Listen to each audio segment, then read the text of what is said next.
आइए, हम लोगों ने स्टॉक एक्सचेंज पढ़ना शुरू किया था। स्टॉक एक्सचेंज के बारे में हमने सबसे पहले बात की कि अगर किसी भी कंपनी को पैसे चाहिए तो वो किस मार्केट में आएगी? प्राइमरी मार्केट में। और जब जब पैसे चाहिए प्राइमरी मार्केट में आएगी, वहां पे अपने तरह तरह के इंस्ट्रूमेंट रेज करेगी। लेकिन सेबी ने कहा कि आपने तो पैसे इकट्ठे कर लिए, लेकिन जिन लोगों ने इन्वेस्टमेंट किया है उन लोगों को अपने इन्वेस्टमेंट के बारे में पता होना चाहिए कि उन्होंने जो पैसा लगाया आज उसकी वैल्यू क्या है। तो कहा इसके लिए आपको क्या करना पड़ेगा? आपको सेकेंडरी मार्केट में इसे लिस्ट करना पड़ेगा। और सेकेंडरी मार्केट वो प्लेस है जहां पे उन शेयर्स की लिस्टिंग की जाती है और फिर उसकी क्या होती है? ट्रेडिंग होती है। कंपनी लिस्ट नहीं होता है, लिस्ट होते हैं उसके इंस्ट्रूमेंट, उसके सिक्योरिटी जो उसमें पॉपुलर है शेयर। और इसीलिए हम कह देते हैं कि कंपनी क्या है? एक लिस्टेड एंटिटी है। फिर हमने देखा था कि हमारे पास अभी जो स्टॉक एक्सचेंज है इसको हमने कैटेगराइज किया कितने पार्ट में? 3 टाइप में बांटा। एक है डेजिग्नेटेड और डायनेमिक स्टॉक एक्सचेंज, दूसरा है और तीसरा over the counter exchange of India. कहा कि हम डेजिग्नेटेड डायनेमिक स्टॉक एक्सचेंज किस स्टॉक एक्सचेंज को कहेंगे? जिसका नेशन वाइड टर्मिनल होगा। और नेशन वाइड टर्मिनल होने का क्या मतलब है? जहां लिस्टेड कंपनी के शेयर्स को हम कहीं से भी देख सकते हैं और उसे खरीद बेच सकते हैं, वहां पे फिजिकली जाने की जरूरत नहीं है। रीजनल स्टॉक एक्सचेंज उस स्टॉक एक्सचेंज को कहते हैं जिसका नेशन वाइड टर्मिनल नहीं होता है। हमें स्वयं साक्षात वहां पे क्या होना पड़ेगा? प्रकट होना पड़ेगा देखने के लिए, जैसे Delhi stock exchange, Calcutta stock exchange, Magadh stock exchange. Over the counter exchange of India छोटे कंपनीज के लिए था, जिसका एक्सटेंडेड फॉर्म आज के डेट में स्मॉल एंड मीडियम एक्सचेंजेस है, जिसके बारे में पढ़ेंगे। इसके बाद हम लोगों ने देखा था कि स्टॉक एक्सचेंज के 3 मेजर काम कौन कौन से? एक लिस्टिंग, दूसरा डिलिस्टिंग और तीसरा ट्रेडिंग। हमने एक एक करके पढ़ना शुरू किया, लेकिन उससे पहले हमने देखा कि किस तरह से stock exchange association of person था। फिर जब कंपनीज एक्ट आया तो क्या बन गया? सेक्शन, क्योंकि उस समय कंपनीज एक्ट 1956 चलता था। कंपनी जो है ये स्टॉक एक्सचेंज आपका क्या था उस समय? म्यूचुअल स्टॉक एक्सचेंज था, जहां पे एक बंदा एक से ज्यादा कैपेसिटी में काम कर सकता है। और वो कैपेसिटी है या तो मैनेजमेंट, ब्रोकर या शेयर होल्डर का। फिर एक दुर्घटना हुई और आनंद राठी स्कैम हुआ, इनसाइडर ट्रेडिंग बहुत बड़ा हुआ। और फिर कमिटी बनी और कमिटी ने सुझाव दिया। और पहला सुझाव था डीम्यूचुअलाइजेशन ऑफ, दूसरा था इनकॉर्पोरेटाइजेशन ऑफ स्टॉक एक्सचेंज, और तीसरा चीज जो किया वो ये था कि prohibition of insider trading regulation को और क्या कर दिया? स्ट्रिक्ट करके जो है वो इंप्लीमेंट कर दिया। इन चीजों के बाद हमने एक एक करके स्टॉक एक्सचेंज के तीनों काम पढ़ने शुरू किए, जिसमें से पहला हमारा था प्रोसेस ऑफ लिस्टिंग। हमने लिस्टिंग का प्रोसेस देखा। लिस्टिंग के प्रोसेस के बाद हमने किसका प्रोसेस देखा? डिलिस्टिंग। डिलिस्टिंग को हमने बांटा 2 कैटेगरी में। एक जब हम अपने मर्जी से जो है वो जा रहे हैं तो वॉलंटरी, और एक जब रेगुलेटरी बॉडी हमें राज्य के सम्मान के साथ धक्के मार के बाहर निकाल रही, तो वो क्या हो गया? कंपलसरी। हमने पहले जो है वो वॉलंटरी पढ़ना शुरू किया, और वॉलंटरी में 2 एस्पेक्ट देखे। अगर हमारी डिलिस्टिंग हो रही है तो हमें ये नहीं देखना है कि हम कितने जगह से डिलिस्ट हो रहे हैं। हमें यह भी नहीं देखना है कि डिलिस्टिंग से पहले हम कितने जगहों पे लिस्टेड थे। हमें बस इतना देखना है कि इस बार के डिलिस्टिंग के बाद क्या हम किसी भी एक डेजिग्नेटेड या डायनेमिक यानी कि एनएससी या बीएससी में से किसी में बचे रहेंगे। जवाब है हाँ। तो ऐसे केस में एग्जिट अपॉर्चुनिटी देने की जरूरत नहीं है। आई एग्री कि इसमें जो है वो आपका लिक्विडिटी कम हो रहा है, लेकिन खत्म नहीं हो रहा है। और कहीं ना कहीं वो पैसा बचेगा तो किसमें बटेगा? शेयर होल्डर में ही बटेगा। कहा ठीक है। लेकिन अगर आप इस बार के डिलिस्टिंग के बाद ना एनएससी में रहेंगे ना किस में रहेंगे, तो कहा कि आपको एग्जिट अपॉर्चुनिटी देना पड़ेगा। और इस एग्जिट अपॉर्चुनिटी का मतलब है कि उनको आप पैसे दे रहे हैं और उनको कह रहे हैं अपने शेयर्स कंपनी को देना है तो दे दो, क्योंकि मार्केट में तो तांडव मचा हुआ है कि कंपनी क्या होने वाली है? डिलिस्ट होने वाली। तो वैसे ही नेगेटिव सेंटीमेंट, प्राइस क्या हो गया होगा? डाउन हो गया होगा। दूसरी बात कहा कि अगर किसी को नहीं देना है तो कोई जबरदस्ती नहीं है, वो शेयर होल्डर बने रहेंगे, उनको वो सारा बेनिफिट मिलेगा जो किसको मिलता है? इक्विटी शेयर होल्डर्स को मिलता है। वोटिंग राइट भी रहेगा उनके पास, क्या रहेगा? साथ ही साथ डिविडेंड का भी राइट रहेगा, हर वो राइट रहेगा। बस अंतर क्या होगा? बेच नहीं पाएंगे। बेचने के लिए क्या करना पड़ेगा उन्हें? बेचने के लिए उन्हें जो है वो टोकरी में डाल डाल करके घूमना पड़ेगा। इसके बाद हम लोगों ने यहाँ पे जो है वो इनके प्रोसेस देखने शुरू किए। किनके? Voluntary delisting, without exit opportunity, और फिर जो है वो विथ एग्जिट अपॉर्चुनिटी। यहां हमने देखा था, अच्छा आते हैं, अगर क्वेश्चन है तो आ रहे हैं हम लोग वहां।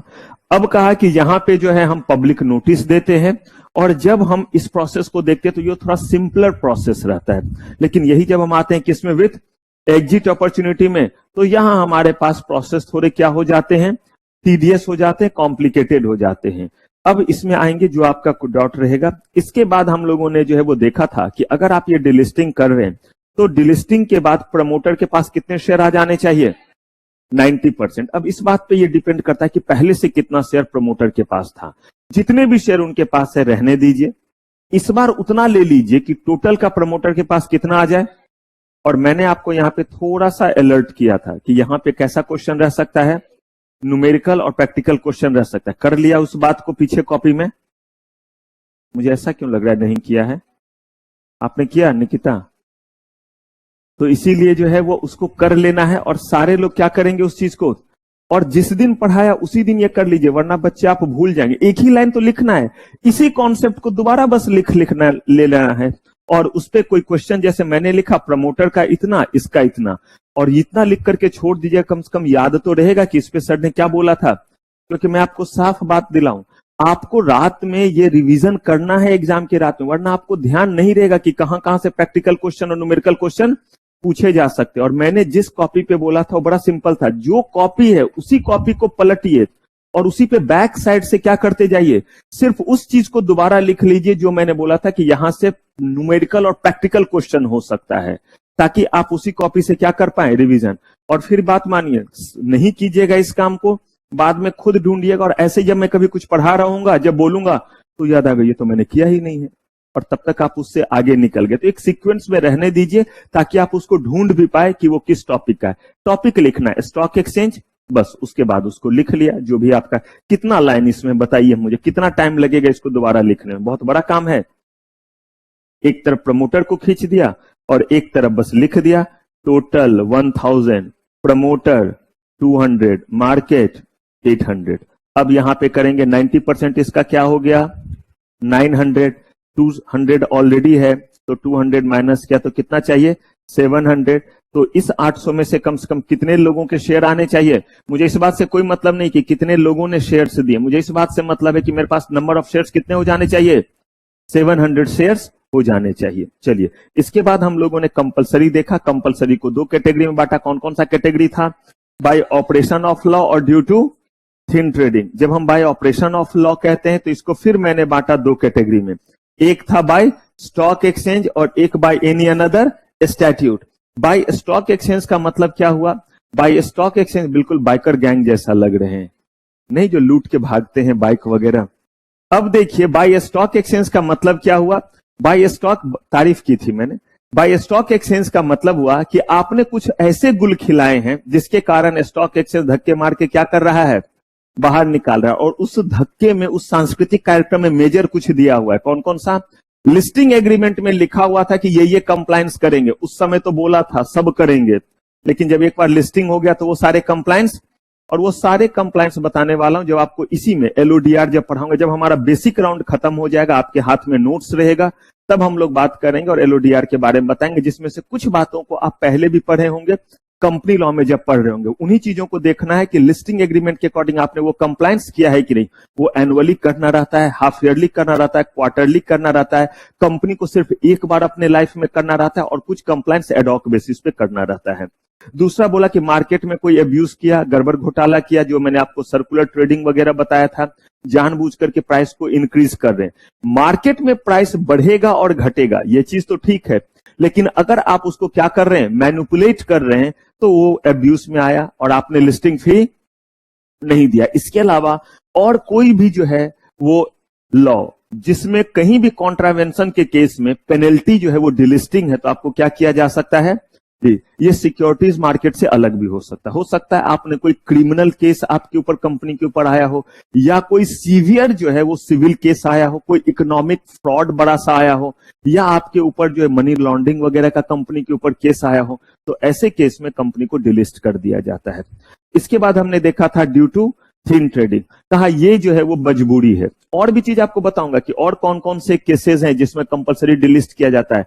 कंपनी के शेयर का रेगुलर ट्रेड नहीं होने पे भी किया जाता है। लेकिन मैंने क्या बोला, पहले हम लोग एक पूरा बेसिक कहानी बना लेते हैं, ताकि इसके बाद कहीं से कोई कुछ भी बोले ना स्टॉक एक्सचेंज के बारे में तो हमें अजीब ना लगे, बल्कि उस कॉन्सेप्ट को हम क्या कर सके, समझ सके, इतना लेवल हमारा हो जाए। जैसे सोचिए ना, अगर आज के डेट में आपको कोई जो है वो मान लीजिए इंग्लिश के टेंस आपको आता है, तो कैसा भी सेंटेंस, उसके बाद सेंटेंस तो और बहुत क्लासिकल हो सकते हैं, बहुत अच्छे अच्छे रिच लैंग्वेज हो सकते हैं।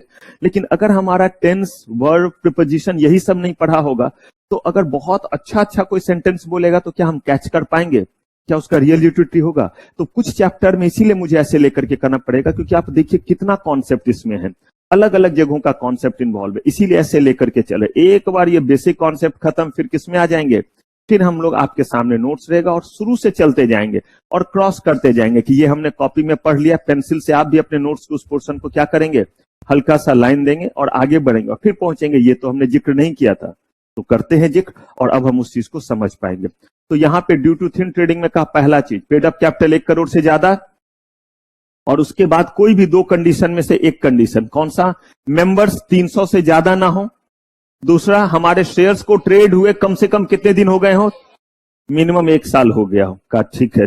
अब कहा कि अगर एक बार डिलिस्टिंग हो गई तो फिर लिस्टिंग होगी।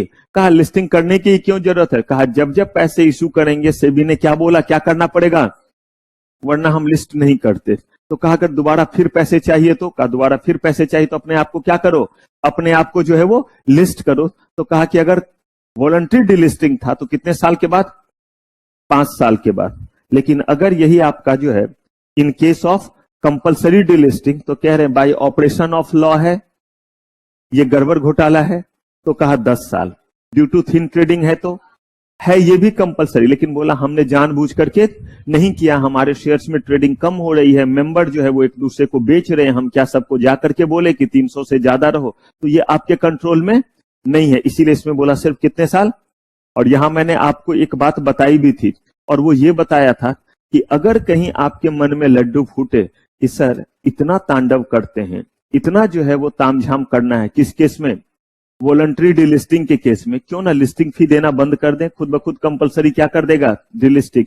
तो उस केस में देखिए आप दोबारा कब आइएगा मार्केट में, आप कहते हैं सर हमें कोई फर्क नहीं पड़ता, तो कोई बात नहीं, बिल्कुल आप उस जो है वो इल्जाम के साथ, उस दाग के साथ क्या कर सकते हैं, मार्केट में रह सकते हैं। लेकिन जरा सोच करके देखिए, मार्केट में जब अगले बार इशू लेकर के आइएगा और ऑफर डॉक्यूमेंट में लिखना पड़ता है, छोटे छोटे बात को भी लिखना पड़ता है, आपको अपने इस ऑफर डॉक्यूमेंट में लिखना पड़ेगा। मतलब आप, पंडित जी सुन लीजिए मेरी बात, मैं पंडित हूं, अब कह रहे कि आपको उस ऑफर डॉक्यूमेंट में क्या करना पड़ेगा, ये बात लिखना पड़ेगा। किसी को जैसे इनविटेशन देते वक्त कि देखिए पिछले बार हमने लोगों को खाने के लिए बुलाया था, खाने में मस्त कॉकरोच था, हम दोबारा इनवाइट कर रहे हैं। कोई नहीं लिखना चाहेगा, लेकिन लॉ ने क्या बोला, लिखना पड़ेगा। तो आप लोगों को बोल रहे हैं कि मेरे शेयर में क्या कीजिए, इन्वेस्टमेंट कीजिए, लेकिन बोला गया उसमें लिखिए पिछली बार हमने ना लोगों के पैसे लिए, उसके बाद हमने शेयर्स को क्या कर दिया, डिलिस्ट कर दिया। ये बात क्या करना पड़ेगा, और क्यों करना पड़ेगा, क्योंकि सेबी ने बोला नहीं करोगे तो हम मुक्के मारेंगे। और ज्यादा नहीं लगा, सिर्फ और सिर्फ एक छोटा सा नॉन कंप्लायंस हुआ था, शायद आपने जो है वो नाम सुना होगा डीएलएफ का। डीएलएफ के केस में ज्यादा नहीं, सिर्फ 2600 करोड़, कितना, 2600, आगे में क्या लग गया, करोड़। और जानना चाहेंगे क्यों, ये आपको ये केस लॉ शायद या तो मैम डिस्कस करेगी, किया होगा प्रोस्पेक्टस पढ़ाते वक्त, कि प्रोस्पेक्टस का कंटेंट क्या होता है, या आगे बाद में रहेगा। ये प्रोस्पेक्टस के कंटेंट के समय में, content of prospectus as per section 26 होता है, ये सेबी ने नहीं बोला, ये कंपनी लॉ ने बोला हुआ है। तो उसके अकॉर्डिंग आपने प्रोस्पेक्टस का कंटेंट पढ़ा होगा कि क्या क्या कंटेंट होगा। उसमें एक कंटेंट है कि आपके ऊपर अगर कोई पेंडिंग लिटिगेशन है, देखिएगा कुछ एरिया में कंपनी लॉ का टच करूंगा, क्योंकि आप बहुत कुछ पढ़े होंगे, लेकिन फिर भी मैं अपने तसल्ली के लिए, क्योंकि मुझे उसका रेफरेंस लेना रहेगा, तो मैं आपको दोबारा ये बताऊंगा। आप बोलेंगे भी कि सर हम इसमें पहले से ही पंडित हैं, मैं बस बोलूंगा एक बार क्या कर लेते हैं, उसको रिवाइज कर लेते हैं। तो वहां पे हम लोग बात करेंगे कि डीएलएफ के एक सब्सिडरी कंपनी, क्योंकि उसमें लिखा होता पेंडिंग लिटिगेशन, डीएलएफ के एक सब्सिडरी कंपनी, जबकि आपने पढ़ा है subsidiary company is a separate legal entity और ये अलग है, लेकिन उसके एक जो है वो सब्सिडरी कंपनी के ऊपर सिर्फ एक एफआईआर दर्ज था। क्या दर्ज था, एफआईआर दर्ज था और इसका जिक्र नहीं किया, अनइंटेंशनली वो भूल गए। और बहुत बड़ा बात नहीं था, डीएलएफ के कौन सी कंपनी, और वो भी जो है वो कोई जुर्म साबित नहीं हुआ था, सिर्फ क्या दर्ज था, सेबी ने बोला कि आप बता दो लोगों को and let the public to decide कि उन्हें जो है वो छोटा बात ये लगता है या बड़ा बात लगता है। यहां पे जैसे कहा गया कि बता दो इस स्टूडेंट के बारे में कि ये स्टूडेंट बीच में जो है वो मोबाइल चेक करेगा ही, अब मुझे तय करना है कि मैं इसे मुक्के मारूं या ना मारूं। तो कहा कि हो सकता है मेरे अकॉर्डिंग, अच्छा क्लास के बीच में मोबाइल चेक किया, खून कर दो, अगर बस चले तो फांसी पे लटका दो। कोई टीचर बोलेंगे कोई बात नहीं है, आजकल ये चलता है। तो किसी के लिए चलता है और कोई बोलेगा कि इसको स्टूडेंट किसने बोला, ये तो स्टूडेंट कहलाने के, किसी का रिएक्शन ज्यादा हो सकता है। सेबी ने मना नहीं किया, बोला जिसको जैसे रिएक्ट करना है करे, उसे नहीं इन्वेस्टमेंट करना है तो। लेकिन अगर आपने ये नहीं बताया तो इस केस में 2600 करोड़, वो बहुत पुरानी बात है इसलिए कितना लगाया था, 2600 करोड़। आजकल तो बिना कुछ भी होता है सबसे पहले 2 साल के लिए तरीपार कर देते हैं। मतलब आप ना सिक्योरिटीज मार्केट में किसी का शेयर ले सकते हैं ना अपना किसी को, कितना बेइज्जती जैसा बात हुआ कि ना आप किसी के घर जाएंगे ना कोई आपके घर आएगा। आप कहेंगे सर हमें भी इससे कोई फर्क न पड़ता है, तो फिर मैं वही बोलूंगा, गुणम न वैभव न शिलम न दानम तो ते मृत्यु लोके भय भारभूता मनुष्य रूपेण मृगा चरंती। तो फिर तो आप इंसान है ही नहीं, आप किसके समान है, पशु के समान है। और लॉ ने भी बोला है कि अगर आपको लॉ के तहत डेस्टिट्यूट कर दिया गया तो in the eyes of law आप डेड माने जाते हैं। जिंदा तो है, सांस ले रहे हैं, लेकिन in the eyes of law of क्या माने जाते हैं, डेड। इंसॉल्वेंट में ले लीजिए सबसे पैसा, अपने आप को इंसॉल्वेंट डिक्लेयर कर लीजिए, कोई कानूनी कार्रवाई नहीं होगी, कोई कानूनी कार्रवाई नहीं। अगर आप क्या डिक्लेयर हो गए, हाँ वो ढूंढ ढूंढ के आपको मुक्का मार दे चुपचाप, वो अलग बात है, लेकिन लॉफुली आपसे कुछ भी वसूली नहीं कर सकता है। तो ये हमने सारा कुछ कर लिया। इसके बाद हमें किस पे अब आना है, अपने तीसरे सेगमेंट पे, जिसका नाम क्या है। अब बताइए यहां तक में अगर कोई गिला शिकवा है, दुख दर्द है, पहले वो पूछिए फिर आगे बढ़ेंगे।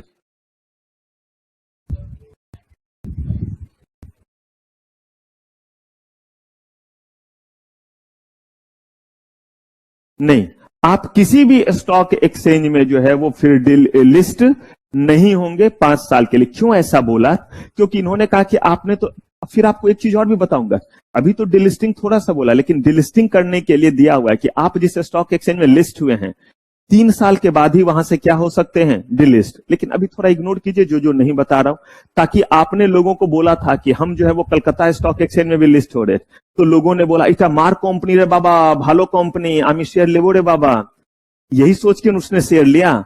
और इधर जैसे ही आपका घड़ा भर गया तो आप क्या बोलते हैं, तो उसमें उन्होंने एक रीजनेबल टाइम दिया हुआ है। और उन्होंने कहा कि अगर आप डिलिस्ट हो रहे हैं तो क्या, बिल्कुल वैसा ही है जैसे, नहीं कॉलेज से अगर आप रेस्टिकेट हो गए तो उसके बाद किसी भी कॉलेज में आपका एडमिशन, मतलब वो जो टर्म रहता है, बिल्कुल ऐसा ही इन्होंने बोला। और इन्होंने बोला आपने डिलिस्ट क्यों किया होगा, इसका मतलब है कि नो मोर रिक्वायरमेंट।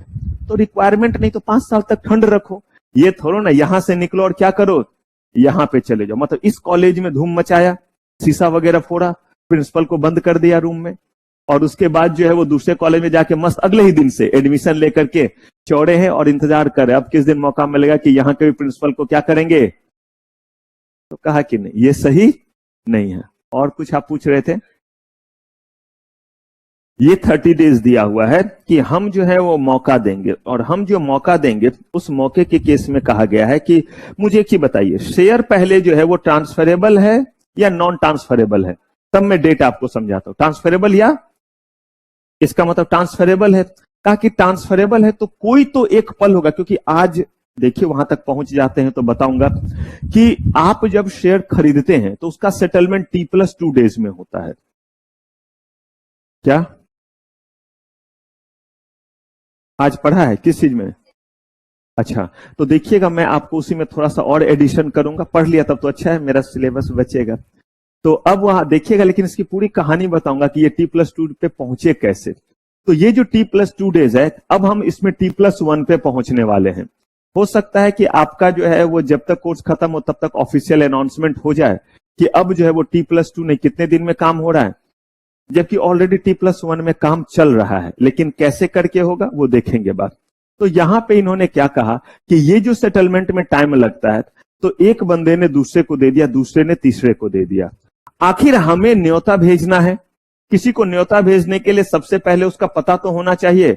तो हमें तो पता चले कि हमारा शेयर्स किसके पास है। डिपोजिटरी के पास रिकॉर्ड रहेगा, इलेक्ट्रॉनिक फॉर्म में है, तो डिपोजिटरी के पास रिकॉर्ड रहेगा। एक बंदे ने दूसरे को अगर बेच दिया, तो एक ने अगर दूसरे को बेच दिया तो क्या होगा भाई, एक से ट्रांसफर और दूसरे में जाएगा।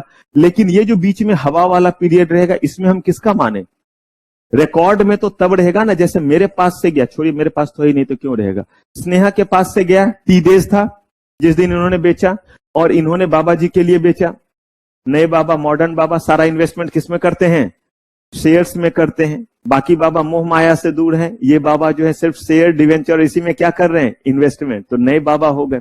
तो इस बाबा ने कहा कि भाई हम शेयर लेने को क्या है, तैयार हैं, लेकिन इनके पास तो पहुंचेगा T+2 डेज में, इनके डीमेट अकाउंट को हिट करेगा। इस बीच में कहां है वो कंप्लीट प्रोसेस, आपको दिखलाऊंगा कि कैसे कैसे मूव करता है। कहा कि जहां भी रहे, इनके पास से निकला, उनके पास पहुंचा नहीं। अब क्या करें? कहा ऐसे केस में हम एक डेट तय करते हैं, ताकि जिसको बेचना है वो इस बात का ध्यान रखे, और जिसको खरीदना है वो भी इस बात का ध्यान रखे कि अगर वो चाहते हैं कि इस एग्जिट अपॉर्चुनिटी में उनको पार्टिसिपेट करने का मौका मिले, तो वो उससे पहले ले ले। और अगर वो चाहते हैं कि नहीं, हमें बेच के हटा देना है, जैसा उनको लगे, तो वो क्या कर दे, उसको बेच दे। तो ये जो स्पेसिफाइड डेट, रिकॉर्ड डेट होता है, ये सिर्फ और सिर्फ इसलिए होता है कि we can ascertain the list of member को शेयर होल्डर बोलते हैं।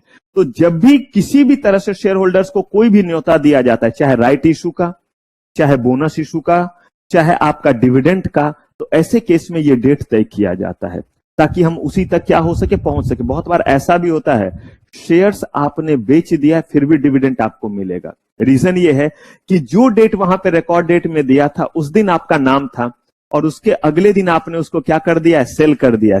और जिस समय डिविडेंड लोगों तक पहुंचेगा 15-20 दिन, 1 महीने का टाइम होता है उसमें, तो वो जब तक पहुंचेगा तब तक तो उस बंदे के पास पहुंच चुका है, जिसको आपने क्या किया है, ट्रांसफर किया। लोग बोल रहे हैं तुझे डिविडेंड मिला, किस चीज का? तो इन्फोसिस का। नहीं, शेयर है ना तेरे पास? हाँ है मेरे पास, लेकिन नहीं मिला। क्यों? क्योंकि वो डेट जो था वो था पुराना, और शेयर तो आपके पास क्या हो गया है, ट्रांसफर तो हो गया।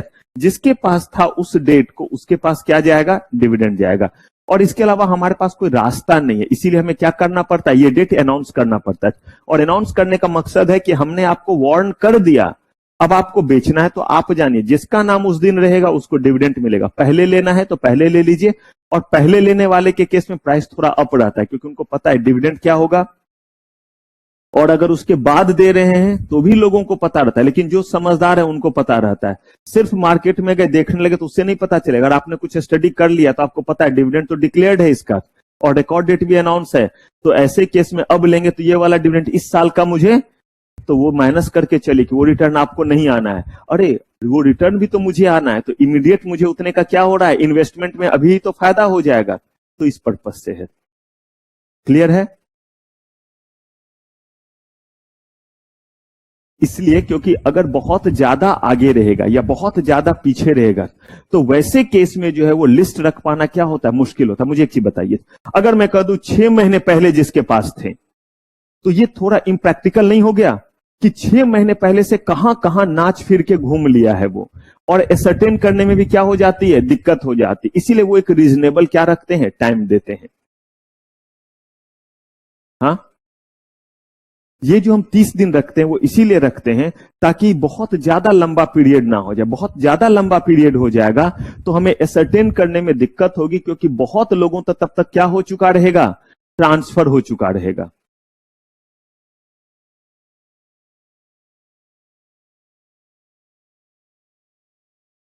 देखिए, आपका जो है वो एक पब्लिक अनाउंसमेंट हुआ किसी भी महीने के 1 तारीख को। कितने को हुआ? 1 को हुआ। जब ये आपका 1 को हुआ तो यहां पे इन्होंने जो है वो बोला कि यहां से लेकर के आप जो समय रखेंगे वो समय आप रखिए 31 तारीख तक का। कितने तारीख तक का? 31 तारीख तक का, 31 तक का।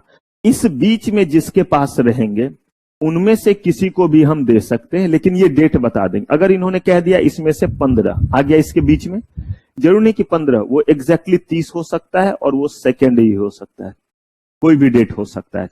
सेकंड को जिसके पास रहेगा सिर्फ उसको हम ऑफर देंगे और वो इसमें क्या करेंगे, पार्टिसिपेट। यानी भले हमने ऑफर दे दिया, लेकिन जो है वो एग्जिट अपॉर्चुनिटी के समय जो शेयर वापस करेंगे वो कौन लोग होंगे, जिनका नाम है। इसका मतलब एसआर किसी और ने पास किया, ध्यान से समझिएगा, एसआर किसी और ने पास किया, अपॉर्चुनिटी किसी, और यही वजह है कि जिनके पास गया उनको भी मौका दे रहे हैं कि ये जो 90% वाला रखा वो किस लिए रखा, कह रहे हैं कि मैं तो एसआर के समय था ही नहीं। क्यों नहीं था, उस समय मेरे पास शेयर था नहीं, तो किसी और ने उसमें क्या किया, पार्टिसिपेट किया, उसने बोला हाँ डिलिस्ट हमें मंजूर है, मुझे मंजूर, तो बोला बड़ी अच्छी बात है, हमने तो अंतिम समय तक मौका दिया।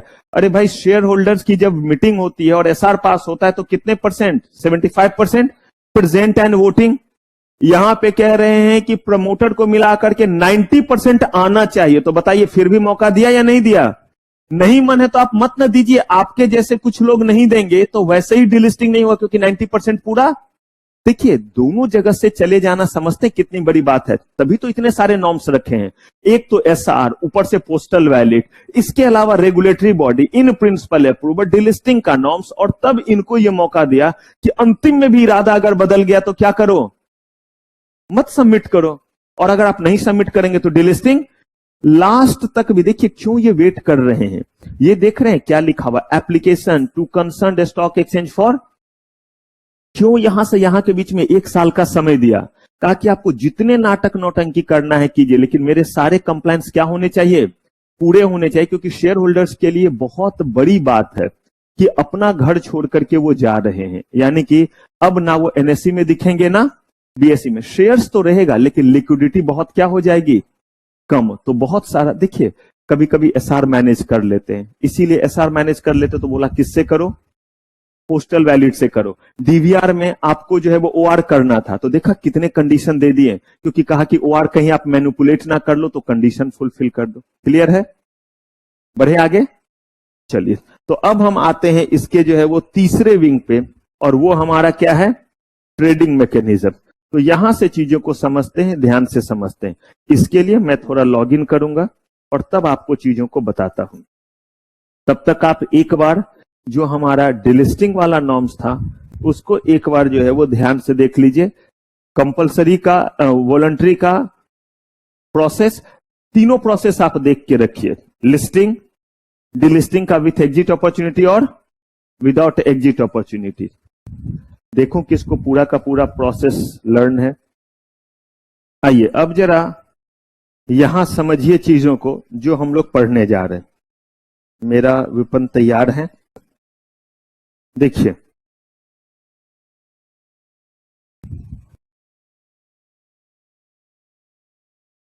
यहां हम लोग जो बात कर रहे हैं कि ट्रेडिंग मैकेनिज्म में क्या पढ़ने वाले। अक्सर हम सुनते हैं कि बॉम्बे स्टॉक एक्सचेंज का सेंसेक्स इतने पॉइंट बढ़ गया, इतने पॉइंट गिर गया, निफ्टी में उछाल आ गया, तो निफ्टी में जो है वो गिरावट आ गई। आखिर ये सारा का सारा चीज जो है वो कैसे कंट्रोल होता है, सर स्क्रीन पे लीजिए, ये सारा का सारा चीज जो है वो कैसे कंट्रोल होता है। कहा कि ये सारा का सारा चीज आपका जो कंट्रोल होता है वो इसी तरीके से कि मान लीजिए कि आपने कोई एग्जाम दिया, तो एग्जाम का रिजल्ट जो है वो कैसे निकलता है, सर स्क्रीन पे लीजिए। एग्जाम का जो है वो रिजल्ट जब निकलता है तो आपका परफॉर्मेंस पता चलता है, आपने क्या गुल खिलाए हैं। एक न एक दिन आएगा, कभी ना कभी कैलेंडर में 25 फरवरी और 25 जो है वो अगस्त भी आता है। 25 फरवरी है जब दिसंबर का रिजल्ट आता है, और 25 अगस्त है जब जून अटेम्प्ट का रिजल्ट आता है। तो ये भी कोई दिन है ना जी, तो ये भी जो है वो दिन है। तो ये दिन जो आए, इससे पहले तक आप क्या कर रहे थे। अगर किसी ने, मम्मा ने बोला कि बेटा जरा ये चीज देख लेना, हाँ फिर कराओ, फिर मुझे कुछ मत बोलना, मम्मा बोलती छोड़ दे मैं खुद कर लूंगी। पापा ने बोला बेटा जरा आते वक्त सब्जी और ये सब ले लोगे, हाँ पापा करवाओ कोई दिक्कत नहीं है, फिर रिजल्ट आएगा तो मुझे कुछ मत कहना क्योंकि टाइम वेस्ट होगा उसमें, कोई बात नहीं।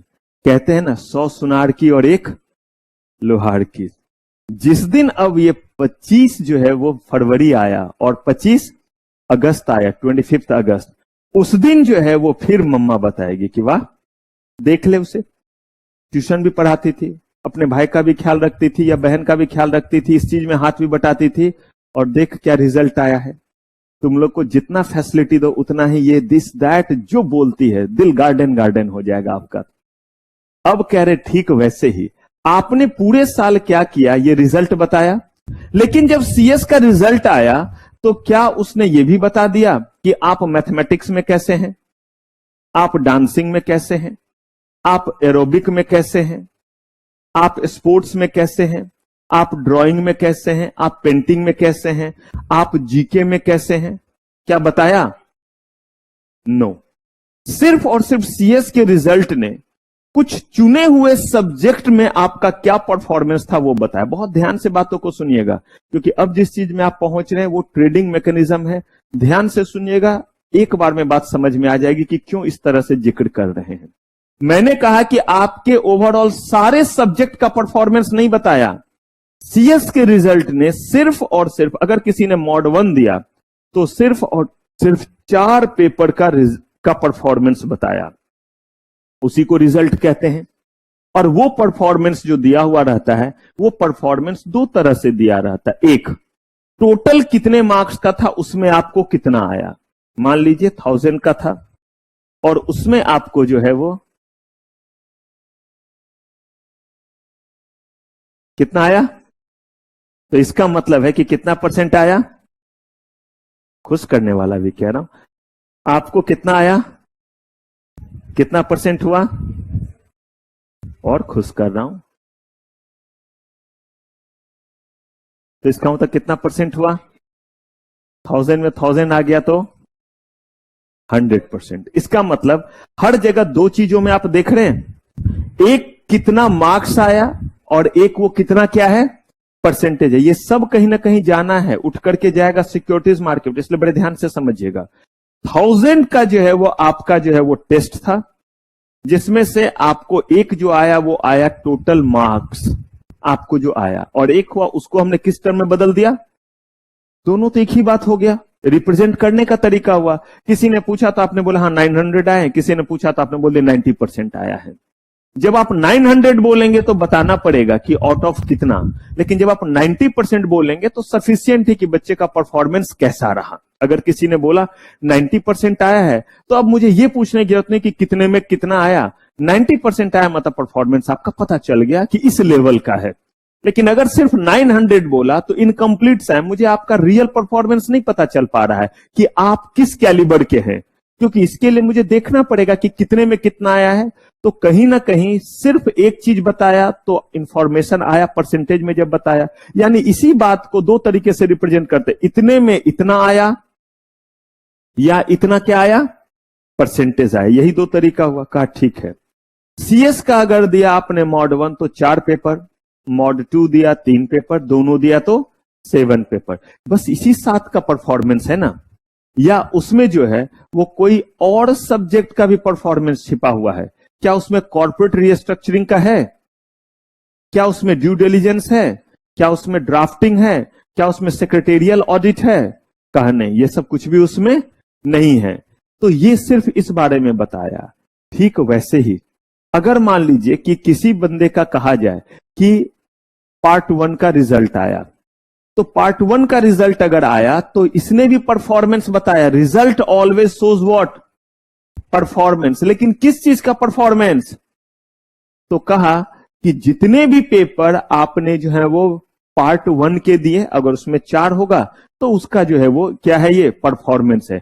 किसी ने कहा कि बीकॉम पार्ट 2 का आया है या 3rd सेमेस्टर का आया है, एलएलबी का रिजल्ट आया है, तो जो भी वो कह रहा है वो एक पर्टिकुलर जो है वो सब्जेक्ट्स का क्या है, वो परफॉर्मेंस को हम क्या बोलते हैं, रिजल्ट बोलते हैं। तो पर्टिकुलर जो है वो सब्जेक्ट के परफॉर्मेंस को हमने क्या बोल दिया, रिजल्ट बोला। ठीक वैसे ही स्टॉक एक्सचेंज में दुनिया भर की कंपनी लिस्टेड है, हजारों की संख्या में कंपनी क्या है, लिस्टेड है। लेकिन अगर हम कहें कि आज पूरे के पूरे वो कंपनी जो स्टॉक एक्सचेंज में लिस्टेड है उनका कैसा परफॉर्मेंस रहा, मतलब 2 बातें यहां पे आई। एक हुआ कि आपका अगर सीएस का रिजल्ट आया और उस रिजल्ट के बेसिस पे, या आपका बीकॉम का रिजल्ट आया उस रिजल्ट के बेसिस पे, या आपका एलएलबी का रिजल्ट आया उस रिजल्ट के बेसिस पे, लोग आपको जज कर लेते हैं या नहीं?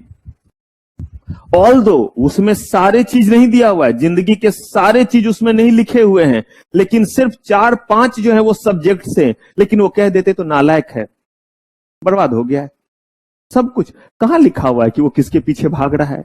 कहां चिमनी फैक्ट्री, कहां लिखा हुआ है कि एक दिन में कितने बार जो है चिमनी फैक्ट्री बनता है, कितने गंगाजल का सेवन करता है, एक साथ कितने को घुमा रहा है या कितने के पीछे घूम रहा है? ऐसा कोई चीज लिखा रहता है क्या? मुझे तो कहीं कोई रिजल्ट नहीं देखा जिसमें ये सारा डिटेल हो। ये भी नहीं दिया रहता कि कितने उसके नालायक दोस्त है, कितने उसके अच्छे दोस्त है, कहीं ये सब लिखा रहता है? ये सब कहीं नहीं लिखा हुआ है। लेकिन ये कहीं भी नहीं लिखा हुआ है, फिर भी रिजल्ट आया और लोग नहीं बोलते हैं गया हाथ से। क्या भाग गया किसी के साथ? क्या हुआ, गया हाथ से क्यों गया? इसका मतलब है people started thinking about you and your performance through very particular subject. करते हैं या नहीं एनालाइज? रिजल्ट आता है 10th का और क्या देते हैं, अब आगे कुछ नहीं करेगा लाइफ में। अच्छा, 10th का रिजल्ट आया है, उस 10th में कुछ और था, लेकिन कहीं ये बहुत गलत भी नहीं है। बहुत खुश मत होइएगा कि सर लोग ऐसा करते, बहुत गलत करते हैं। कहा जाता है कि कहीं ना कहीं आपने जिस चीज में परफॉर्म किया, आपको समय मिला, आपने उस चीज का एग्जाम दिया, उसके बाद ये आउटकम है। तो उसी बेसिस पे हम एग्ज्यूम करते हैं कि कल के डेट में जब हम आपको कोई काम देंगे, आप जब उसको कीजिएगा तो कुछ ऐसा ही गुल खिलाइएगा। अब ये प्रेडिक्शन करना भी बुरा नहीं, क्योंकि और कोई तरीका नहीं है कि किसी के बारे में जानना है तो बोलेंगे हाँ प्रीति ये कर लेगी, नहीं इस सब्जेक्ट में करने, ये काम तो नहीं कर पाएगी। ऐसा होगा?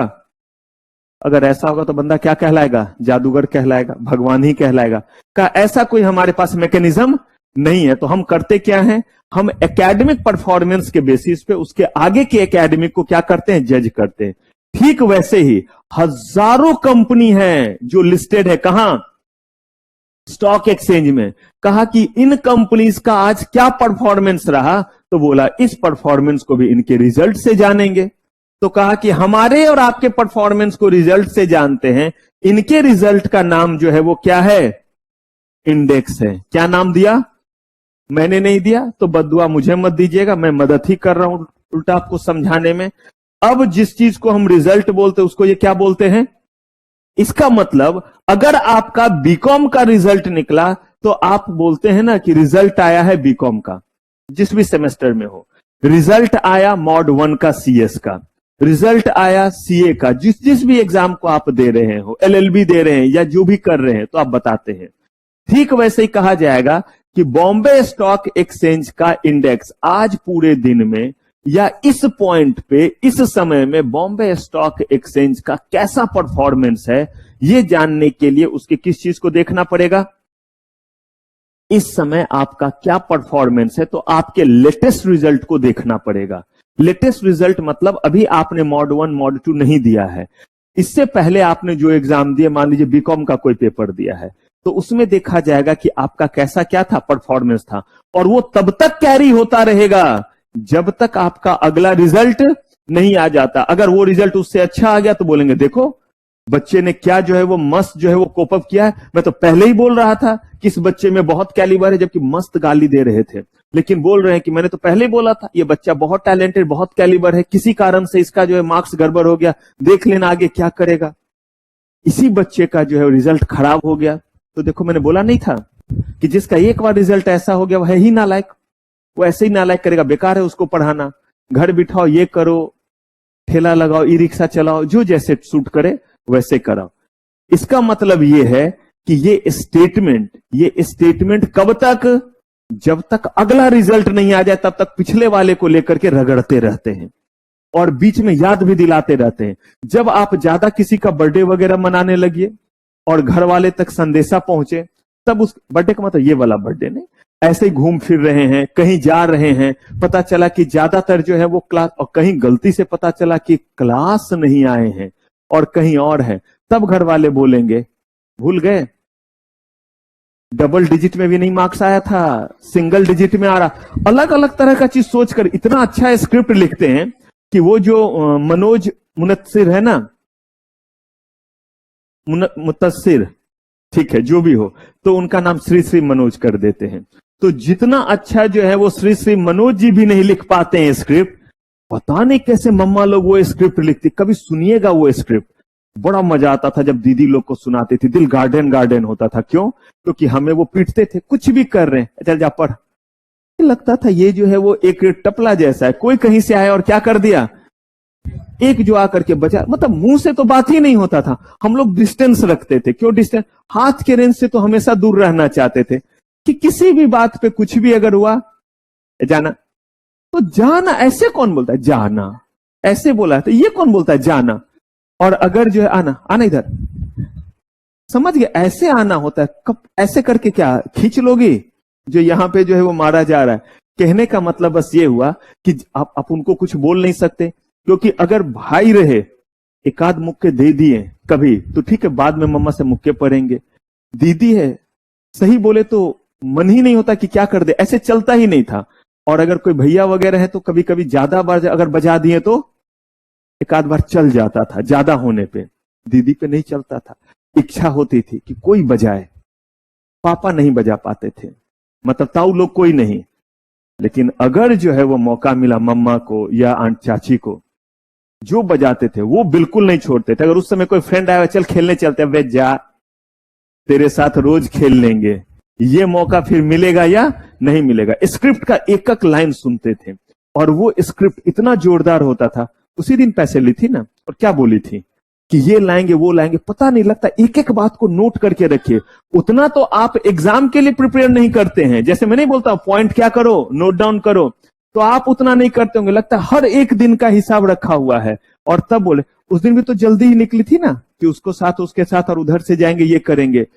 अब यहां पे कह रहे हैं कि ये सारा चीज कब तक, जब तक अगला रिजल्ट, अगर अगला रिजल्ट अच्छा आ गया तो राहत है आपकी, और अगर अगला रिजल्ट फिर गड़बड़ रहा तो फिर आप ऊपर वाले से कह रहे होंगे कि या तो उठा लो, या ये समय को कुछ ऐसे गायब कर दो कि अगला रिजल्ट क्या आ जाए, तुरंत आ जाए। तो ठीक वैसे ही आज अगर इस समय क्या परफॉर्मेंस है, ये परफॉर्मेंस अच्छा भी हो सकता है और बुरा भी। अब बात यह है कि ये परफॉर्मेंस अच्छा और बुरा कैसे होगा। हमारा परफॉर्मेंस तो समझ में आया कि हमने क्या दिया, एग्जाम दिया, उसमें जो लिखा उसके अकॉर्डिंग हुआ। कहा यहां पे तो कंपनी लिस्टेड है, ये सारे के सारे कंपनी जो है वो इस स्टॉक एक्सचेंज में क्या है, ये देखिए लिस्टेड है। कहा कि हमें पता करना है कि आज एनएससी का कैसा परफॉर्मेंस है, national stock exchange, stock exchange का नाम है। बॉम्बे स्टॉक एक्सचेंज का जो है वो कैसा क्या है, परफॉर्मेंस है। कहा ठीक है, आप परफॉर्मेंस पता करना चाहते हैं। कहा इनका परफॉर्मेंस कौन बताएगा, इनका रिजल्ट। कहा इनके रिजल्ट को किस नाम से पुकारते हैं, इंडेक्स के नाम से पुकारते हैं। तो कहा कि अगर बॉम्बे स्टॉक एक्सचेंज है तो उसके इंडेक्स को क्या बुलाते हैं, तो बोला उसके इंडेक्स को बुलाते हैं सेंसेक्स। अगर निफ्टी है तो उसके इंडेक्स को क्या बुलाते हैं, अगर एनएससी है तो उसके इंडेक्स को किस नाम से पुकारते हैं, निफ्टी के नाम से पुकारते हैं। कहा कि बस एक ही इंडेक्स है, बहुत ध्यान से बातों को सुनिएगा। कहा कि क्या एक ही इंडेक्स है, कहा क्या जो है, ऐसे ही देख रहा था, पैसे ही नहीं तो क्या करेंगे, 12 रुपए में क्या क्या होंगे। अब कह रहे हैं कि अगर जो है हम बात करें कि क्या इनके एक ही इंडेक्स होंगे, तो जरा सोचिए, आप क्या एक ही एग्जाम देते हैं, आप बीकॉम का भी एग्जाम देते हैं, आप सीएस का भी एग्जाम देते हैं। इसका मतलब जब भी रिजल्ट आएगा तो ये अलग अलग चीज का रिजल्ट आया, लेकिन सीएस के भी रिजल्ट के बेसिस पे आपको जज किया जाएगा कि आप लायक हैं या नालायक हैं, और आपके बीकॉम के भी रिजल्ट के बेसिस पे क्या किया जाएगा, लेकिन अलग अलग रिजल्ट के बेसिस पे थोड़ा कम और ज्यादा हो सकता था। जैसे बीकॉम का अगर रिजल्ट आया, हाँ ठीक है, सब कैसे ही आते हैं, 2 दिन में तो सब पढ़ के देता है, कौन सा बड़ा काम कर लिए, पॉसिबल कि ऐसे ही लोग बोलते नहीं, बोलते फर्रे या क्या दुक्की, आप ही लोग बोलते हैं, नहीं, जो छोटा छोटा कुंजी जैसा होता है उसको क्या बोलते हैं,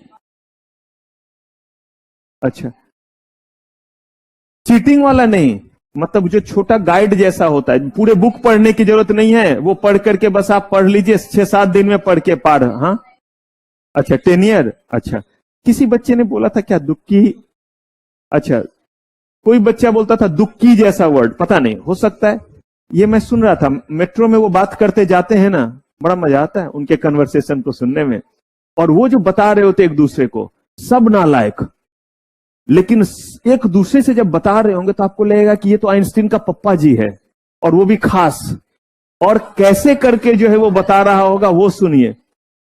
तो टेंशन क्या ले रहा है, बड़ा आसान है, खुद उसे कुछ नहीं आता है, लेकिन उसका कॉन्फिडेंस लेवल देखिए दूसरे को जो बता रहा है। और खास करके अगर किसी को बता रहा है और बता रही, आप समझ रहे होंगे आगे भावनाओं को, वो शानदार समझा रहा होगा, वो शानदार, किसे तो साइकेट्रिस्ट और साइकोलॉजिस्ट होना चाहिए।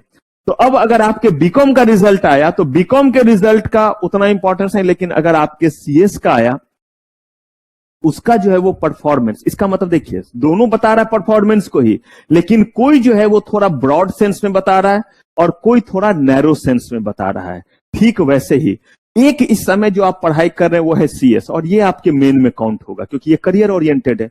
इस बीच में और भी चीज होते रहेंगे, बीकॉम सीकॉम गुजरता जाएगा, एक एक सेमेस्टर रिजल्ट आता जाएगा, लेकिन ये जो आपका सीएस का जब रिजल्ट आएगा और जब आपका जो पता चला प्रोफेशनल में पहुंचे, तो घर में आपको जो है वो थोड़ा ज्यादा जो है वो रुतबा मिलेगा और चौड़े होकर के घूमेंगे। हाँ देख लो, बोली थी ना निकल जाएगा, कॉन्फिडेंट निश्चिंत रहो।